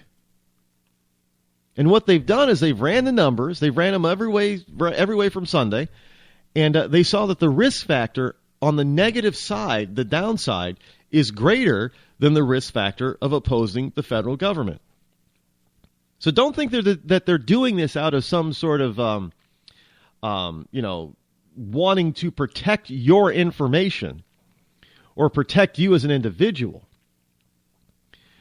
In our overly litigious society, what these companies have come to realize is that they have to assess their risk on certain things, and would it be better for them to cooperate, or is the risk greater on the other side that if they do cooperate that they're going to lose more than if they don't cooperate? And they've assessed that the risks are that they could possibly lose a lot more if they cooperate in this manner. So again, don't think that Zuckerberg is coming to your defense, or don't think that Dorsey or Cook are coming to your defense, or Google or Yahoo or Microsoft are running to your defense because, for constitutional and freedom reasons. Absolutely not. What they have done is they've run the numbers, they've run the risk factors, and figured out, rightfully so, that the risk is greater to, in other words, to put it shortly, the risk is greater to the company to sell you out than to not sell you out. And they have far too much to lose. And so this is why they're all now, standing firm and stepping back and saying, well, we're not going to cooperate in this sort of type of thing willingly. Now, don't think that they're just going to drop it, that they're going to fight all the way to the tooth and nail to the end. When it comes to the point where the risk factor changes, that's when they'll make a change, and that's when they'll settle. So if the Fed comes to them and says at some point after going through all this process and says, well, we'll only do it in this type of situation and we'll only use your people to do it, but it's got to be available so that when we get a court order, you have to do it, then that risk factor becomes not in your favor, but in the federal government favor. And that's when all these companies are going to say, okay, you got a deal. and they will sell you out just like that. And the reason why I'm telling you this is because you people keep putting way too much information online. You don't need to do that. Because at some point in your life, or maybe even shortly after your death, all that information that you have volunteered and put out there, combined with the information that they can put together from other sources that you don't put out there, is not going to do you any good. In fact, could come back to bite you or your heirs in the you-know-what. So I do not put a lot of information about myself out there. If it's easily accessible by public means without me contributing it to it, then yeah, that's the information I can personally share too. But otherwise, I don't try to put myself out there because I understand the risk involved. The risk factor does not favor me putting all of my personal information out there online for anybody and everybody to get their hands on. Because at some point, somebody's going to use it to, one, either steal my personal identity, which is already trying to happen, which are already happening, by the way. People are already trying to steal my identity. And this is insane. And a lot of people have. Let me give you a warning. If you get a phone call from somebody claiming to be from your credit card company and they want to lower your interest rate, hang up on them. Because your credit card company is not calling you to ask you to confirm so they can lower your interest rate. They're really slick. I mean, I got a call and I said, well, we just want to confirm that your cards are current and accurate that you have with us. So, well, first of all, the credit card company would already know that before they even called. And so they said, well, we just want to make sure we have the right card, so give us your expiration date. So I gave them a false expiration date because I didn't trust them at first, but I wanted to see how far they would go. And then they had the nerve to ask for my credit card number. Well, first they asked, well, which is your credit card? Well, I'll tell you the whole story when we get back. Give a man a fish and you feed him for a day. Sign him up for the Box of Bait Club and he'll never be hungry again. The Box of Bait Club is a brand new dream come true for every fisherman. Something new and different in your tackle box every month. Every month, another excuse to get outside and do what you love. Don't let this one get away. The Box of Bait Club is currently accepting a limited number of pre-orders with subscriptions starting at $39.95 per month. Find out more now. Log on to boxofbaitclub.com. I'm just so happy my father had a chance to see his kids before he passed. I just want to say thank you. When her father fell ill, the American Red Cross was able to help get Veronica's brother home from the Navy to speak to his father one last time. It's thanks to your donations that we can connect military families when they need it most. Please donate today at redcross.org.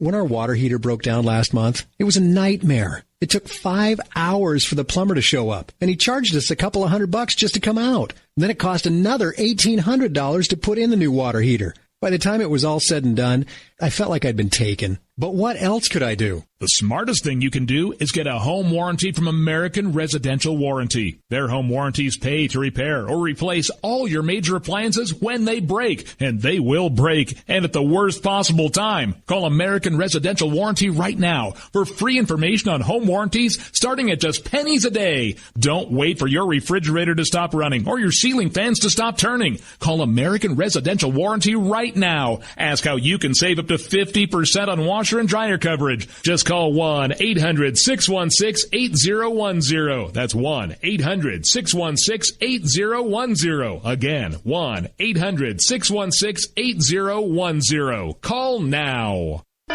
Attention business owners. We know that owning a business means getting things done right now. So if your right now list includes a new building, call the Right Now Company. General Steel. We can design a building for your business quickly and save you thousands of dollars. That's right, thousands. You may think General Steel only builds large projects or that you can't afford General Steel quality. Well, check these prices. How about a 40 by 60 foot building for under $22,000? Or even a 50 by 100 for under $35,000? That's right, a 5,000 square foot building for under $35,000. And these buildings all have General Steel quality. Best of all, you can still order a building and have it delivered in time to build this year. How's that for right now? So if your right now list includes a new building, call the Right Now Company, General Steel. 800-393-5756. 800-393-5756. 800-393-5756. That's 800-393-5756.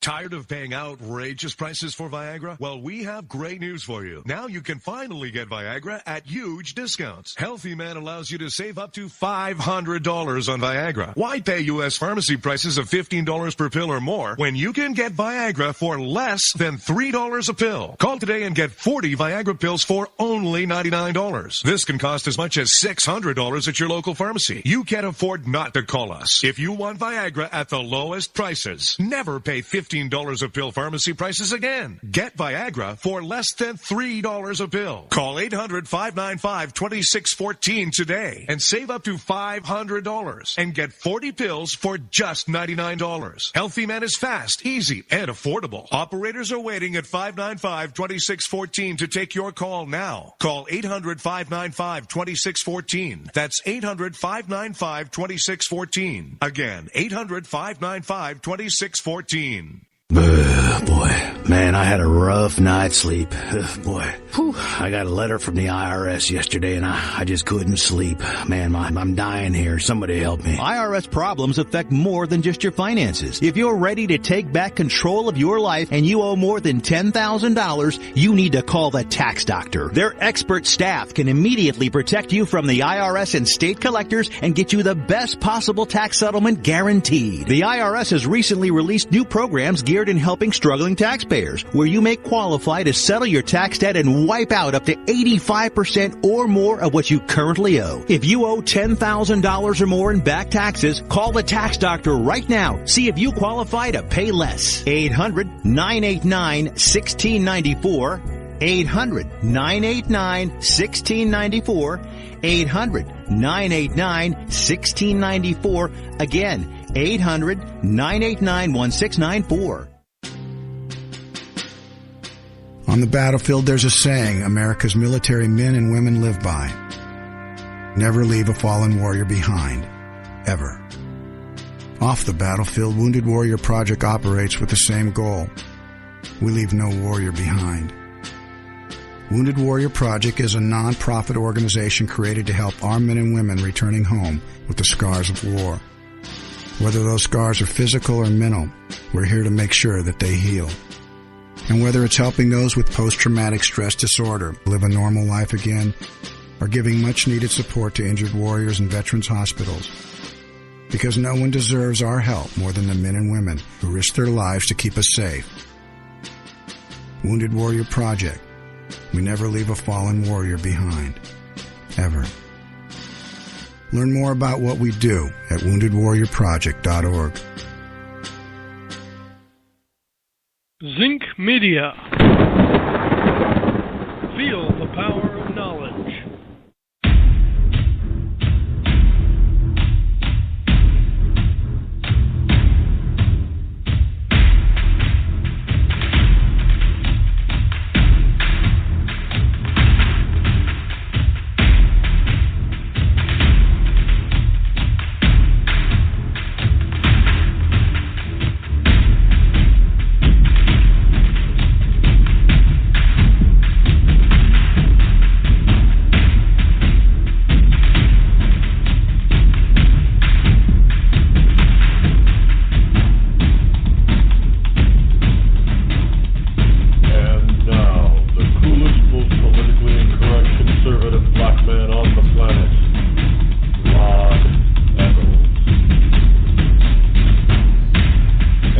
Welcome back. Good morning. Welcome back to the Rod Eccles Show, hour number 3 here on the fastest 3 hours on Internet Talk Radio. Yes, indeed. On this fantabulous Friday, February the 19th in the year of our Lord 2016, which means it's Freedom Friday. So if you're just tuning in and catching up, the number is still the same, 603-835-3224, 603-835-3224. I do like to take your calls, even from you wonderful liberals. The only problem with liberals is that a lot of, most liberals understand, going back to when this show first started way back in 2009, that's really hard for me to really comprehend a little bit here. But March 2009, we're coming up on our 7th anniversary here, March 12th of 2009. And yeah, we started on that wonderful platform known as Blog Talk Radio, BTR. And we've graduated and grown from them, but I will always look back fondly to those early days as, and look, they're BTR has helped me launch this program, so I can't hate on them for that. I do have fond memories of being over there, and some of you have been listening since then, since 2009 or 2010, and I thank you for sticking around. But as people know who've listened from the beginning, that liberals often don't like to call the program because I call them out.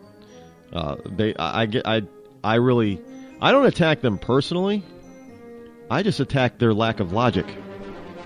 And I'm just asking, hey, where's your logic in this? Back up your figures, your facts with facts here. Don't give me all this emotion stuff. And that's when they usually lose it and call me a name. And a lot of times they hang up or swear. And then when they swear, I've got to hang up on them. But yeah, so call the program, 603-835-3224. We can discuss just about anything on a Friday that you want. Just keep it clean, please. It doesn't have to be about anything that's going to keep my interest or that we're talking about already. It can be about anything. And that is what Freedom Fridays are all about, so because we kind of try to keep it lighter so we can move on into the weekend on a happier note. Speaking of happier notes, we do have the South Carolina Republican primary happening tomorrow, as well as the, I do believe, the Nevada Democratic Caucus is happening. So is it a caucus out there? Why am I drawing a blank on that one? It's a Democratic primary, right? Or is it a caucus? I cannot remember. All you states we got to come up with a better system here. We really do. Got to keep it all, how should we say, copacetic and consistent. Because too many of you have different things, and it's just really kind of confusing when you're trying to be a very well-learned, well-rounded host. I don't remember everything off the top of my head.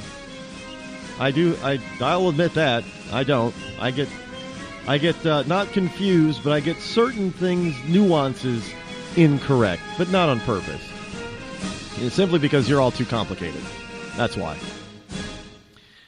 Anyway, Freedom Friday is here, and it's going to be another voter Saturday, or voter weekend.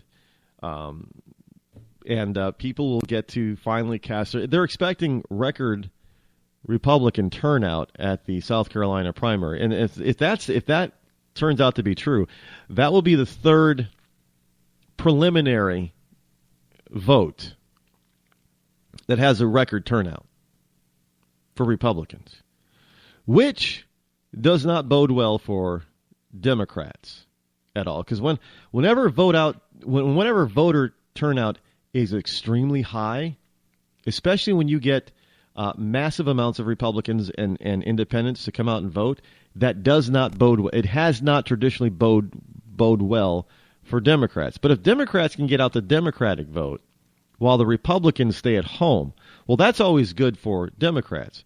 But whenever you have high turnout and record voter turnout levels, even if there's increased Democratic turnout, historically speaking, that has been the benefit of the Republicans. Now you can infer what you want out of that, the Republicans really need to understand that and take that to heart. And they should really be thanking Donald Trump and Ted Cruz for these record turnouts. Look, even if one of those two men is not the Republican candidate, the whole point is that they've got a number of people active and interested in what's going on in this process right now that were not active and interested in the process before. And that is going to do the Republicans in November very well all across the board. So maybe we're starting to see the Republicans realize that, and they're the elitist in the Republican Party are kind of holding off on attacking Trump and Cruz because they realize that those two guys are really bringing out the voters, which in turn is going, even on the local and state level, is going to benefit Republicans. Just keep that in mind. Now to the story that I was telling you about. The credit card scam. What's happening now, and I'm understanding, and I'm getting from social media that this is a lot of people are getting hit with this. What happened was this is what's happening, as best as I can explain it to you. That you're probably, if you have a credit card, now evidently it is not just a particular credit card company that they're targeting. In other words, you have a Visa or a MasterCard, and it could come from, I don't know, like Capital One or maybe even your Discover or, your local bank Visa or Master credit card. It seems to come, it doesn't really seem to matter. But what they're doing is, these scammers are doing, is, and I'm sure they're probably have scammed a lot of credit card numbers right now. So I'm going to warn you that if you have gotten these calls, that you need to really call your credit card company directly. And you need to explain what's going on. And to have them understand and put a lock of some sort or change your credit card information if you've been hacked by this. What they're doing is that they're calling you, and they sound exactly like they're coming from a credit card company. It sounds like an official call. I mean, when I answered the phone, what I got was I got a robo voice telling me, "Please stay tuned for an important message about your credit card." Now that perks my ears up. I'm like, "Well, what's wrong with my credit card?" And then they get on the phone and they sound like they're calling from the credit card company itself until they get into the pitch. And the pitch goes something like this. "Hi, I'm calling about your credit card," and they don't even mention the credit card name. Now, that's flag number one. But they gloss over it so fast that most of us, including me, didn't get that omission at first. So pay attention. So they'll say that they're calling about your credit cards. And they're calling about one credit card in particular that they want to lower your interest rate. Now, that's going to perk your ears again. "Oh, you want to lower my interest rate? Great." Now, as they continue, I thought, wait a minute. Why are they calling me to ask me if they can lower my rate? But what that does is that sets up in your mind, well, maybe there's something you have to do. Like maybe you have to increase your credit limit, or you have to pay down a certain amount of balance. So, but curiosity gets you, and you're like, okay, so they want to lower my rate, but for whatever reason, they can't do it right now because I've got to do something to fulfill their obligation to lower my rate. So that's going to keep you on the line. Now pay attention. Then they'll ask you, well, we want to make sure that you understand that we would really like to help you lower your rate. Again, they're keeping up that curiosity factor, and you're forgetting about the other red flags that might have already popped up until that point. Because now they're saying they want to, from your credit card company, they want to keep you as a good standing customer, and they want to help you lower your rate. So now you're thinking, okay, so they want to help me lower my rate, which means they want to keep me, because there's high competition in credit cards, in the credit card industry. I mean, I don't know how many times you see credit card commercial on TV, especially Capital One, and they're bringing out the big celebrity guns, a lot of these card companies, to promote their cards. So there's huge competition. They want to retain customers that they already have. They don't want the burn and churn anymore in credit cards. It's not profitable to them. It's more profitable to keep you. So you're thinking, well, you know that there's competition. You want to see what the conditions are to help you manage your credit and lower your rate.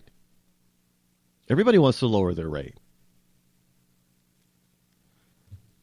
And then they ask, well, just to make sure that we've got the right person and the right cards, could you give me your expiration date? Now, at first you think the expiration date is very benign. But red flag number 2 goes up. I'm not that stupid. I give them a fake expiration date because I want to see if they actually are looking at my information and they're just trying to confirm it. Because that sounds really kind of wonky to me that they want it. That's one of the first qualifying questions that they ask is to have my expiration date. So I give him fake expiration date. And of course he says, thank you. That's good. Now, and then he goes on a little bit more, talks a little bit more about helping me lower my rate. And he says, now, could you confirm, is this your card? It's a Visa or MasterCard. And I said, well, you should have that information. You're calling me. Because you're right. That's why I'm calling you. Red flag number 3.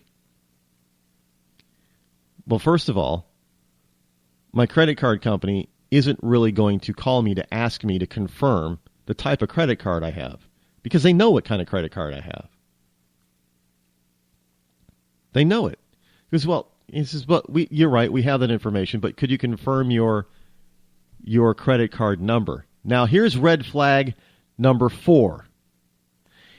Some people will say, well, I can give them the number. They don't know the credit card number. Your credit card number, the number is not some random number chosen out of a hat. It gives specific information about your card and you. It's not just your account number. With a credit card number, a thief can tell if the card is a Visa, a MasterCard, American Express, a Diners Club, a Discover. They can tell immediately what kind of card it is. There are codes built in to every credit card number that tell you exactly what kind of card it is. It can tell you right off the bat if the card is unsecured or if it's secured. It can tell you right off the bat basically how deep or how much of a credit limit you have. If you have a low credit limit, a high credit limit, or if you're one of those ultra high unlimited credit limits types of things like an American Express. It even can reveal your credit status within that company. So basically, your credit card number could reveal that maybe you are a slightly higher risk, so you've got a slightly higher interest rate. Your credit card number is purposely put together. It is not a random number. It gives information about more than just your credit card account. However, with that number, they don't need to know from you what kind of card you have. They automatically know. The only thing they do not have at that particular point is that security code number, which is either a 3 or a 4-digit number. But here's the rub. Because with today's technology and today's pinging technology and software, they don't need it. They can find it within a day. If they have your credit card number and they have your expiration date, they have all the information they need to try to break the code to get your security number. They don't need it. They would like it. It would save them time, but they don't need it. So at that particular point, I said, well, I'm uncomfortable giving you my credit card number because you already have that information. How is it that I need to, what do I need to do to lower my rate? And then we can discuss that. I said, well, we really need to confirm. I said, you know what? Why don't you send it to me in writing? But, sir, that we called you. I said, that's your problem. You called me. I didn't call you. You didn't send me a notice. You just called me randomly out of the blue. This is a scam. Goodbye.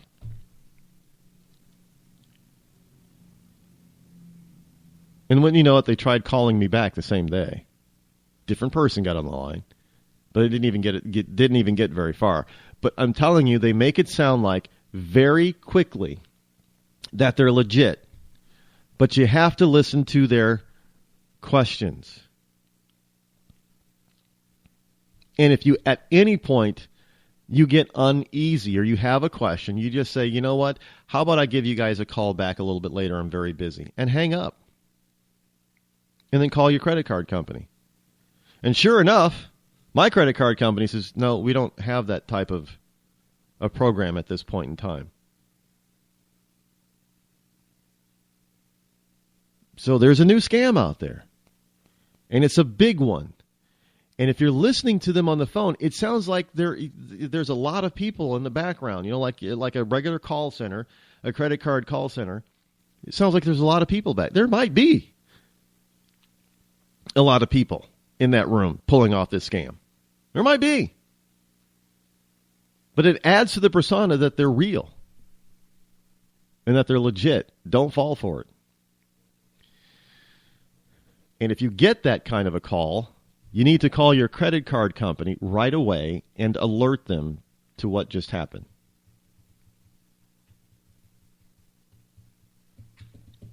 And just a public service announcement from yours truly. I want you to be safe in your personal identity, because the last thing you want to look. I've been through the stolen identity in my life. You know, I've explained this story before.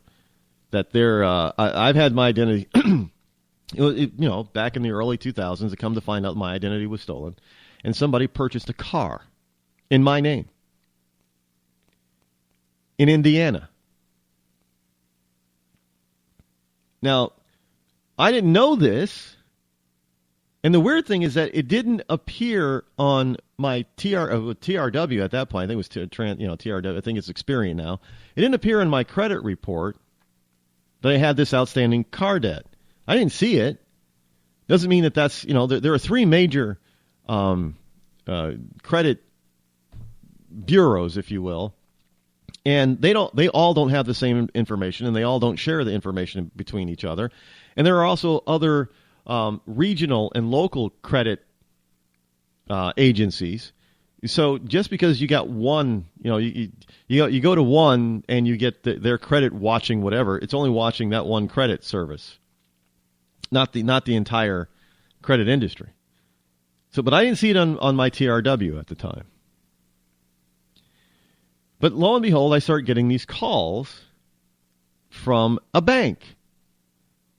I'm like, wait a minute. So about the third call, I started like, I'm going through a divorce right now. I don't have time to really. I'll get back to you about the vehicle, thinking it's about the vehicle that me and my wife had purchased. Okay, I'll get back to you. I promise. Once the settlement and everything, we can figure out exactly who owes what, and you'll get your money. Well, about the third call, I'm like, wait a minute. You're calling about what vehicle? And they described this vehicle, what it was. I said, I didn't purchase that car. We don't own that car. We've never even owned that brand of vehicle. He's like, well, you most certainly do because you purchased it. I said, well, where do we buy it from? Well, you purchased it from this car lot or this car dealership, blah, blah, blah, in Indiana. I said, hold on. I've never even been to Indiana, let alone live there. He goes, well, sir, it's your car. Like, it's not my car. So I had to go through the process of proving that it could not have been me that purchased the car. It took going through the divorce and trying to figure that one out. It took over a year to clear up that issue. And finally, the bank that issued the loan on that realized, well, we got scammed, and he's not responsible for this. But it's a nightmare. And a lot of people don't even realize that they have been co-opted. Their name has been co-opted because when these people call you for something, the first thing you're thinking of, oh my God, what did I forget about? You have a credit reputation that you want to protect. And you're thinking, well, maybe I forgot about something, and then you go, well, okay, what do I? You don't ask a lot of questions. You say, well, what do I owe? What do I owe? And you make arrangements to start paying that. Now, once you do that, that debt becomes yours. And it gets even more difficult to get out of it. So if somebody is calling you to collect a debt, folks, that you're not familiar with, and I'm not talking about student loans, but if they're calling to collect a debt that you're not familiar with, you need to get every bit of information you possibly can before you agree to do anything. Because more than likely, it means that your identity was stolen. And somebody is out there running around acting like you, racking up debt that is harming your credit rate. And before you know it, you start paying off this stuff and you become responsible for it in the eyes of the law. So don't accept it. And don't pay for it. Because you could regret it in the long run. And if you're a person with good credit, more than likely, you've been co-opted more than once. So if you agree to pay off one debt, it becomes that much more difficult to pay off another one that is bogus. It becomes much more difficult to fight the other bogus claims. So you can't agree to any of them because it will not help you in any way. It will do you more harm than good. And a lot of people are finding this out the hard way, which is why services like, these credit protection services like LifeLock and a couple of others out there are growing by leaps and bounds. Because this is a real danger to people's financial well-being. Crooks don't have to come to your house and steal your belongings anymore. They just steal your name. And that's just like taking the TV or the VCR or the car, out of your house, or the car out of your driveway. Except you don't even have the ability to get use of that item first. So be careful out there, folks. If you get any of these calls, if you get any calls that sound suspicious at all, your first thing to do is to end contact with them. Contact the establishment or the financial institution that they claim they're calling from. Get information, let them know about this, and then contact the legal authorities. Plain and simple. Protect yourself right from the start, because if you don't, you're going to regret it. You can take that, of course, as they say, to the bank.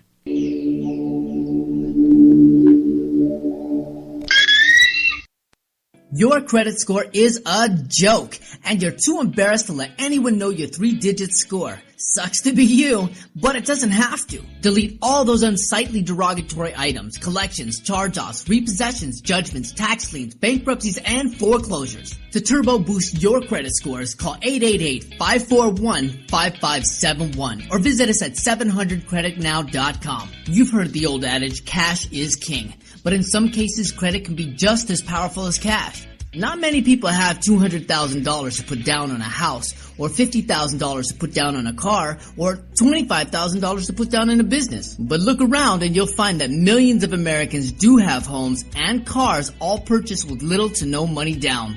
To turbo boost your credit scores, call 888-541-5571. Again, that's 888-541-5571. Or visit us at www.700creditnow.com. When our water heater broke down last month, it was a nightmare. It took 5 hours for the plumber to show up, and he charged us a couple of $100 just to come out. And then it cost another $1,800 to put in the new water heater. By the time it was all said and done, I felt like I'd been taken. But what else could I do? The smartest thing you can do is get a home warranty from American Residential Warranty. Their home warranties pay to repair or replace all your major appliances when they break, and they will break, and at the worst possible time. Call American Residential Warranty right now for free information on home warranties starting at just pennies a day. Don't wait for your refrigerator to stop running or your ceiling fans to stop turning. Call American Residential Warranty right now. Ask how you can save up to 50% on washer and dryer coverage. Just call 1-800-616-8010. That's 1-800-616-8010. Again, 1-800-616-8010. Call now. Did you ever look at the stains in your coffee cup and then realize that's exactly what happens to your teeth? Power Swabs is the 5-minute solution to get your teeth white without visiting the dentist. This is Ben Gordon with Power Swabs, and if your teeth are stained from coffee, tea, or smoking, all it takes is 5 minutes with Power Swabs. In 5 minutes, you'll see an average of 2 shades whiter teeth, and in 7 days, 6 shades. It's clinically proven to whiten natural teeth as well as caps and veneers. The secret is a tooth detergent that was developed by Dr. Martin Ginniger that lifts stains off of your teeth. Best of all, there's no messy strips or trays that you have to leave in your mouth for an hour. Just swab your teeth for 5 minutes and you're done. To try Power Swabs risk-free, call 1-800-291-5140. That's 1-800-291-5140. I guarantee your bright white smile will have your friends talking about how great you look. Try it risk-free today. 1-800-291-5140. That's 1-800-291-5140. Tired of paying outrageous prices for Viagra? Well, we have great news for you. Now you can finally get Viagra at huge discounts. Healthy Man allows you to save up to $500 on Viagra. Why pay U.S. pharmacy prices of $15 per pill or more when you can get Viagra for less than $3 a pill? Call today and get 40 Viagra pills for only $99. This can cost as much as $600 at your local pharmacy. You can't afford not to call us. If you want Viagra at the lowest prices, never pay $15 a pill pharmacy prices again. Get Viagra for less than $3 a pill. Call 800-595-2614 today and save up to $500 and get 40 pills for just $99. Healthy Man is fast, easy, and affordable. Operators are waiting at 595-2614 to take your call now. Call 800-595-2614. That's 800-595-2614. Again, 800-595-2614. When you're ready to take the edge off a hectic day, I suggest you start with a little music from Franz Black. I guess there's lots of ways to look at things that don't seem right. No Worries has just been released on iTunes and Amazon. It's gonna be alright. You can find Franz Black and his music on his website, friendsblack.com. F-R-A-N-Z black.com. It's gonna be alright.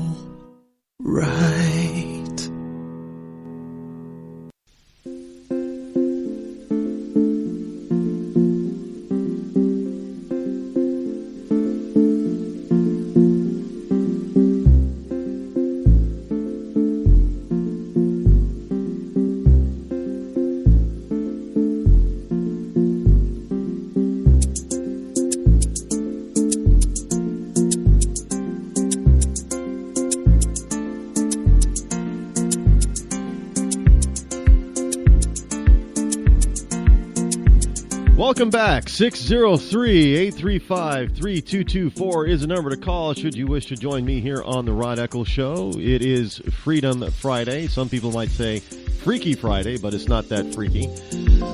Palestine talks at Harvard. This is something that's really kind of interesting that's coming along to with donors to these schools are starting to get into the act of whether or not their names can be used along with the money that they're giving to these places. After Palestine talk, this is from Yahoo News, after Palestine talk, Harvard donor stops sponsoring events. Yes. Dateline, Boston, Massachusetts. A major backer of Harvard Law School has stopped sponsoring student events after its donation helped pay for a discussion supporting an independent Palestine. In 2012, the international law firm Milbank, M-I-L-B-A-N-K, promised Harvard $1 million over 5 years to pay for scholarly conferences organized by law students.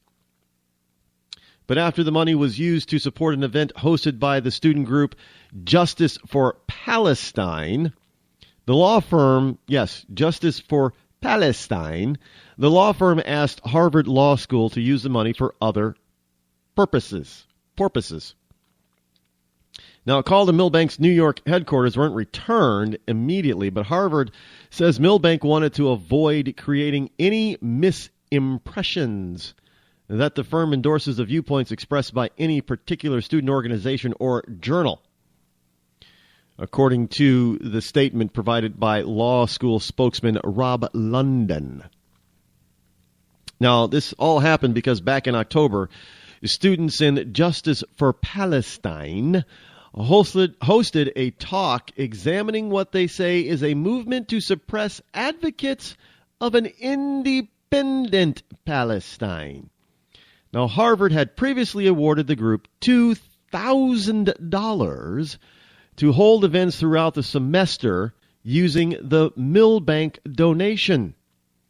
The group says that it spent all of about $500 for pizza at the fall discussion.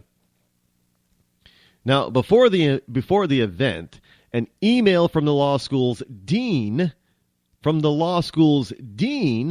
told the group that Milbank's logo must be prominently displayed on any and all advertisements. In that spirit, the group thanked the law firm in a Facebook page advertising the event. And this is from a first-year Harvard law student and member of the organization, Colin Poirot, or Poirot, Poirot. And it's Colin, not Colin, because it's Collin. The next day, law school administrators asked the group to remove all references to Milbank on their Facebook page, citing complaints from the law firm. And soon after, students were notified that Milbank Student Conference Fund was being discontinued. He said, now, Poirot said, "We expect this kind of thing. There's always been a price to pay for America being pro-Palestine." No, you little dolt. You mind full of mush. What you're doing, America is not anti-Palestine. What they are is pro-Israel. I know you wouldn't know it from this current administration, but the United States really basically is pro-Israel. You got a few Semites out there, anti-Semites out there that want to accuse the Zionists and the Israelites and the Jew of the reason and cause for all the world's ills. But that's not, in reality, that's not the real case, or it's not true at all when you actually start looking at facts. No, Israel is not a perfect nation. No nation is. But we stand by Israel for the simple fact that Israel has the right to exist, and Palestine is insisting that Israel does not have a right to exist. So this is not so much as being an anti-Palestinian nation as we are being a pro-Israel nation, and anybody who says that Israel doesn't have the right to exist is going to have problems with the United States. That's the point. Palestine is a pro-terrorist governing organization that hates Israel and would love to see it wiped off the map. And, of course, any good American company and legal entity, which legal entities, a lot of them are run by or owned by or filled with a lot of Jews. Did you expect them to support your anti-Israel rhetoric and pay for it? Yeah, I know there are some Jews out there that hate themselves, and they'll do that. But by and large, most Jews in America do not take that stance against Israel. And so when you get a law firm that's calling in and saying, hey, look, we gave you this $5 million, but holy crap-oly, man. You can't be sponsoring events with our money that hate on Israel. And trust me, that's what this pro-Palestinian stuff is all about. It's really anti-Israel. It's not pro-Palestine, because Palestine has had plenty of chances to become a real quote-unquote country, but they've turned it down every single time because one of the caveats that is non-negotiable is that they have to accept and understand and recognize Israel's right to exist, and they refuse to do so. In every case, when they've gone to the negotiating table and they've tried to hammer out a plan, the main sticking point, and sometimes the only sticking point, is Palestine, the Palestinian Authority, and the governing body of Palestine refuses to accept the fact that Israel is its own state and has a right to exist. Well, Israel is not going to recognize somebody or allow a government to be formed on its border that wants to wipe them out. No country is going to do that. It's not just Israel. I mean, that's kind of like saying, well, okay, we're going to negotiate with Mexico, but Mexico is now in this state of flux and terrorism sponsoring. But the United States is going to negotiate with Mexico to try to recognize Mexico once again as a full-fledged country, with its own government that is going to be recognized. But Mexico is going to insist that they do not have to recognize the borders and the rights of the United States at all, and that the United States has a right to exist. The United States is not going to accept those terms. No country is. I don't know why Israel has to all of a sudden be the only country on the entire planet that has to accept its own demise. That's just idiocy. Plain and simple. And it really has nothing to do with being pro-Israel, but just pro-life. Everybody has a right to live in peace. Or that's what we like to believe as a nation, right? All you wonderful liberals like to think, well, war is bad, war is terrible, we should turn weapons, guns into plows and all that kind of stuff. Well, let me tell you something. Palestine is not willing to lay down their weapons and turn them into plows. They're willing to become a legitimate governing body and country so they can garner all this sympathy and weaponry so they can go ahead and create war against another country. Because their whole premise is to wipe that country out. I mean, for crying out loud. You want to blame Israel for everything, but look, I don't know any other country in the last 100 years that has been so demagogued and so often attacked than Israel. And you can't tell me all that is Israel's fault. Sorry, no way in hell. Not when the history of the region has shown over and over and over and over again. Hell, even the Roman Empire tried to disband Israel. The ancient Roman Empire tried to deal with Israel in a negative way. So don't give me this stuff, this is all Israel's fault, because it's not. And they're not perfect, no, and they've done some things that are questionable and even wrong. But most of this stuff is, when they do stuff like that, is out of a sense of self-survival. And I guarantee you that if you were in the same position, if the United States was in the same exact position as Israel, they would be doing many of the same damn things. I mean, this is just lunacy that people in this country would even take that position with Palestine, when Palestine has been offered at the peace table over and over again to become a legitimate nation, country, if you will, state.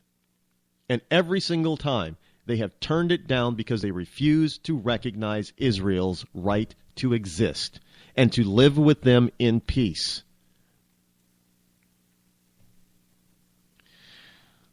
Hollywood Hospital pays $17,000 in Bitcoin to hackers.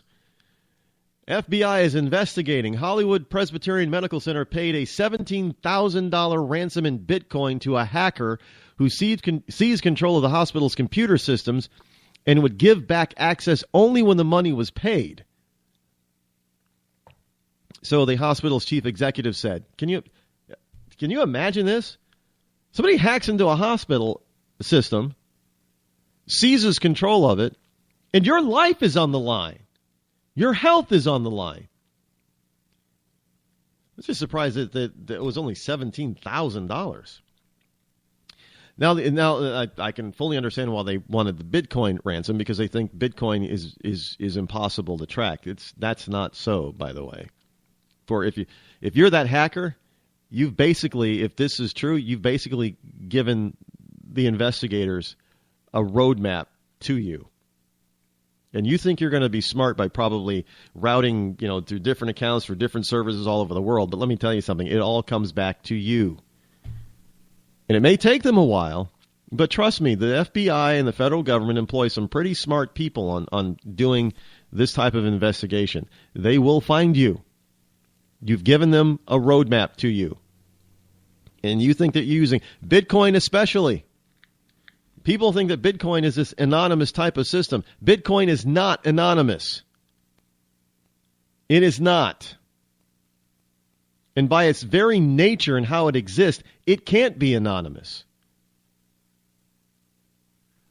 So don't think for an instant that you can get away with this. But the assault on the Hollywood Presbyterian Hospital Medical Center happened on February 5th when hackers using malware infected the institution's computers, preventing hospital staff from being able to communicate from those devices.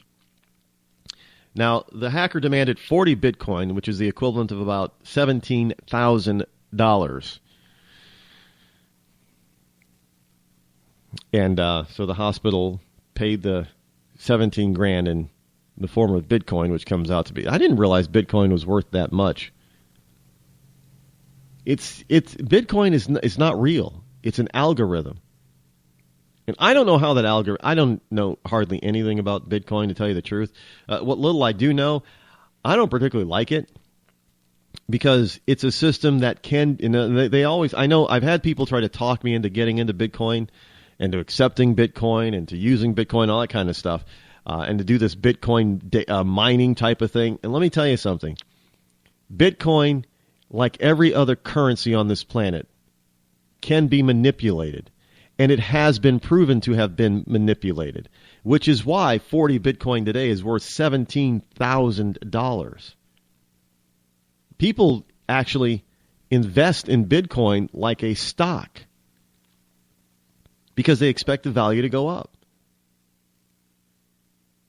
And you can translate Bitcoin into real hard currency. So this, and vice versa. Obviously, you got to be able to take real currency and turn it into Bitcoin because you just can't. They don't give it away. So this whole notion that it cannot be manipulated is false. Actually, if you have enough money, as it has been proven, Bitcoin can be easily manipulated. And because there is very little regulation on it, it makes it all that much easier. And I'm not saying that I want government to get involved in this alternative currency because they'll just screw things up. But there has got to be a way to better control this whole system. Because me just looking on the outside, looking in, I'm not putting my money in there. I'm not, and I know I'm probably going to get calls or emails or posts from people talking about Bitcoin and how wonderful it is and how safe it is. And I'm telling you that's a bunch of BS and you know it. I've seen Bitcoin go from basically, worth pennies on the real dollar to being worth over what it is now. I mean, 40 Bitcoin at $17,000. That's redonkulous. So don't tell me it hasn't been manipulated. It's this. The manipulation occurs because the algorithm has this notion of creating scarcity at certain points in time. And when you create scarcity, what do? You increase value. So if certain things continue to happen within the Bitcoin algorithm, it is going to become more and more and more scarce, which means that the value of that Bitcoin is going to shoot through the roof. And if you bought into Bitcoin a few years ago, even as little as 2 or 3 years ago, you made a mint. Just saying. So if you had enough money to force the algorithm to manipulate the scarcity of the Bitcoin, you could take your investment of $100,000 and shoot it to nearly $1 million overnight. I'm telling you, that's the way it works. I mean, you got to understand how Bitcoin works and how to manipulate it, but it is manipulatable. And because there is no government oversight on it, as far as I know, you can get away with it. So I'm not a huge Bitcoin fan. And I like the premise. I like the general idea. But once you get below the surface of that general idea, you start running into the reality. And you start running into problems. And you start seeing everything that is good and bad about the system. Because everybody just wants to keep you on the surface and say, oh, this is wonderful, it can't be tracked, which is BS, because once you get below the surface, you understand that this currency can be manipulated, it is being manipulated, and it can be fully and completely traced. Just saying. By the way, speaking of money, the Florida people who won the big jackpot, the $1.6 billion jackpot, have revealed themselves finally to come forward to claim their 1/3 portion of the $1.6 billion jackpot. Maureen Smith and David Kalschmidt, Kaltschmidt, Long Island transplants who have lived in Melbourne Beach, Florida since 91 made their debut more than a month after the Florida lottery announced that one of the winning tickets in the January 13th lottery was purchased in their town. The married couple, of course you wouldn't know it, by Maureen Smith and David Kalschmidt. The married couple has opted to take the lump sum of $327 million. When asked if she had any plans for the money beyond getting a massage, she said, no, we have to think about it. I just know I want to help special people in my life. No, bull crap. You don't take over a month if you don't have special plans developed. What did you do? Just sit there in your house for over a month to stare at the ticket to make sure it was safe and come up with no plans on what to use the money for? Look, I get that maybe you don't want to reveal what your plans are, but don't say, no, we don't have any special plans. I'm going to get a massage. You just took $327 million. And you don't have any plans for them. Why the hell did you even play the lottery then? Of course they've got plans. Just say, well, yeah, we have some special plans. We have some great, wonderful special plans for this money, but don't get up there and say you don't have any plans. But congratulations to you anyway. Probably the smart thing to take the lump sum. And I'm sure they probably took so long because they were setting up everything. They probably contacted financial advisors and lawyers and everything, and they probably told them for what they wanted to do with the money, the best thing to probably do was take the lump sum and not take the full amount. What do they pay it out over 20 years or 30 years? Oh. Either way, it's a ridiculous amount of money just to all of a sudden have dropped in your lap without having to work for it. Because you don't start a company and then all of a sudden a week later you end up with $300 million. No, that's not the way it works. So you get to learn along the way as you build up to that amount of money how to handle smaller amounts. Now this couple, it doesn't say what they used to do, but I guarantee you they didn't used to make $100 million a year, and now they've just been handed over $300 million. And still, even after they pay all the taxes, you're looking at $150-160 million bucks. That's a lot of cabbage, lettuce, bread, dough.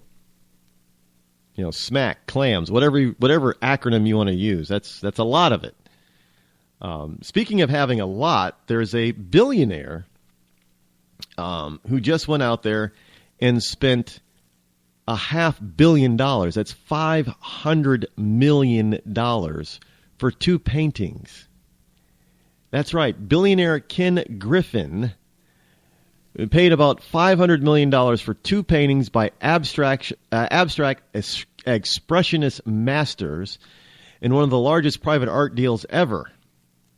Griffin, founder of the Chicago-based hedge fund firm Citadel, bought works by Jackson Pollock and Willem D. Kooning from David Geffen's foundation.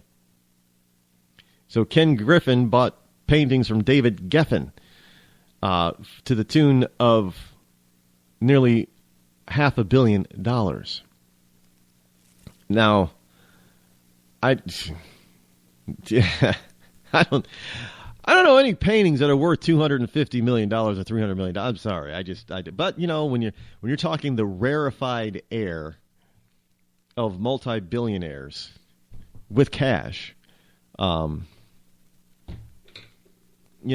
can say what you want about it. Now, look, there are people that are making a lot of money off of this transaction. By the way, you say for the people who say rich people don't spend their money, well, they just did,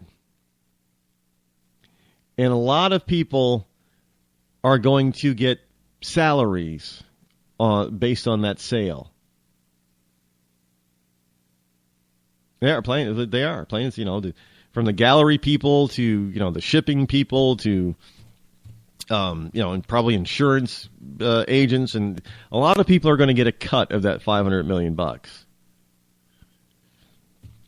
And I can guarantee you that $500 million would not have been spent in a better, more efficient way by the government if they had taxed it out of this guy. It would not have happened. But so Bernie Sanders, there you go.